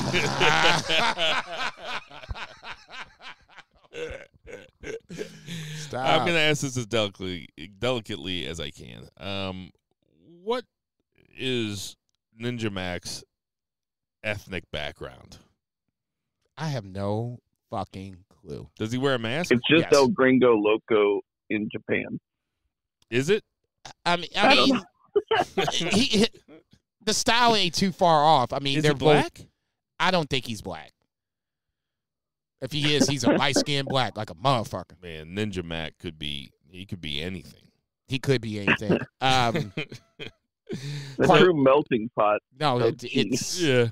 if you pin me down, I'm gonna say he's white, but I'm not gonna commit to So that. Block B is kind of jammed up with 8s. It's Robbie Eagles at 10, Drilla Maloney, Kushida, Ishimori, Hiromu, and Sho and Doki all at 8. You said Dookie. God damn. You know what I mean. Put some respect on this man's name. So the only guys I don't know in here are Hayata, Ninja Mac, and Dragon Dia. Dragon Diaz from Dragon Gate. He's not doing too good. Well, somebody's got to take the L's. I mean, TJP was the guy for a while, but now he's go. Who's Straight impressing on the you run. the most? Kevin Knight is one guy that I remember when the pandemic started, and he was a young lion, and you could see the talent there, but you had to put on some weight. He's done that. He's got some seasoning. What happened to Hiromu? Why isn't Hiromu running away with this thing? I think Hiromu's making his run now. He started off slow, but now he's sitting at 8 points, if I'm not mistaken. All right. They're giving him that Naito run. Yeah, Probably, that's where what I was he going to loses say. first. He's tied with as far as I'm concerned, Cage Match has him tied at 8 points with Robbie Eagles. Okay, Even if he's not, if let's say he's down, 10-8, somehow, some way, whoever the final is, it's going to main event Dominion. That's the biggest thing coming out of this. So I don't think they're going to just put just anybody in this main event spot. Now that I know that there's English commentary, I'm going to make an effort to watch this. We don't really have that much to talk about next week. We only got Double or Nothing in King and Queen of the Ring, so it'll be kind of a slow week. So we'll do 45 minutes to an hour on Battle of the Super Juniors. So I was getting ready to say, motherfuckers ain't gonna rewatch that shit. No. It's like I said, it's real simple. It's just a push the button. It'll go to. You have to go to the settings. Yeah, I'll figure it out. No, I'll show you, man. Shit, it would be right here. It'll take 5 minutes. Man from Ringside. Hey, everybody, we got some birthdays this week. Alex Shelley is 41. Bray Wyatt, R.I.P., would have been 37 this week. Believe it was yesterday. Alberto Del Rio is 47. I'll save you the rest. You know that. Del Rio. Hope you're doing okay out there, Al. What kind of world still has Alberto Del Rio in it? Boss Bray Wyatt. I was getting ready to say, motherfucker wrestled, what was it, Dolph Ziggler down in Mexico a few weeks ago. Oh, really? Yeah. I bet that. Yeah, Ziggler took the title from him. Oh, really? It was it was a title match. Yeah, Dolph Ziggler won it. One of their 37 titles. Stop. Oh, Roman Reigns is 39. Bo Dallas, his birthday is 2 days after Bray Wyatt, 3 years before. He's 34. Eric Bischoff is 69. Natty is 42. Seth Rollins is 38. Pete Gas. Frenemy of the show. Yeah, I guess he is a frenemy of the show. Nah, he's just a straight up enemy. Come find me, Pete Gas. Oh, so I follow this. I forgot to tell this story. I follow this thing on Twitter called like 25 years ago live and 50 years ago live and 100 years ago live, and it gives you the news as though you're living in that day. So like 1924, 1999, you know. And so they had a tweet today that was 1999, and it was like on this day, Owen Hart. It was 25 years ago today that Owen Hart fell to his death in Kansas City, and they said his last words were, and this tweet said that his last words were the promo that he cut as the Blue Blazer, like before the show on the pre-show. And all I did was tweet back to him. I was like, you guys don't know what his last words were. And they deleted the tweet. So fuck you, 1999 Live. Dude, take Owen Hart's name out of your mouth. The Brian Kendrick is 45. Nia Jax is 40. And Hornswoggle, 38 years old. He's just Swoggle now. 38? Jesus fucking Christ. That can't be right, can it? I would hope not. That's in dog years. For Bo Giesman, Check. for Tender Mahal, Check. for Murray the Merryman Murray, Check. for Lucha Chris, Check. for Patriot Pat, Check. for Brent Jagger, Check. for 3 Beer Zach Pullman, Check. for Jason Cornelius Bell. Konnichiwa, bitches. I am Bill Vagey. Check. Black Lives Matter. Support Check. your local restaurants. Check. Support your local weed dealers. Give your parents a call. Double check. And never, ever forget to boo the heels. Boo, bitch.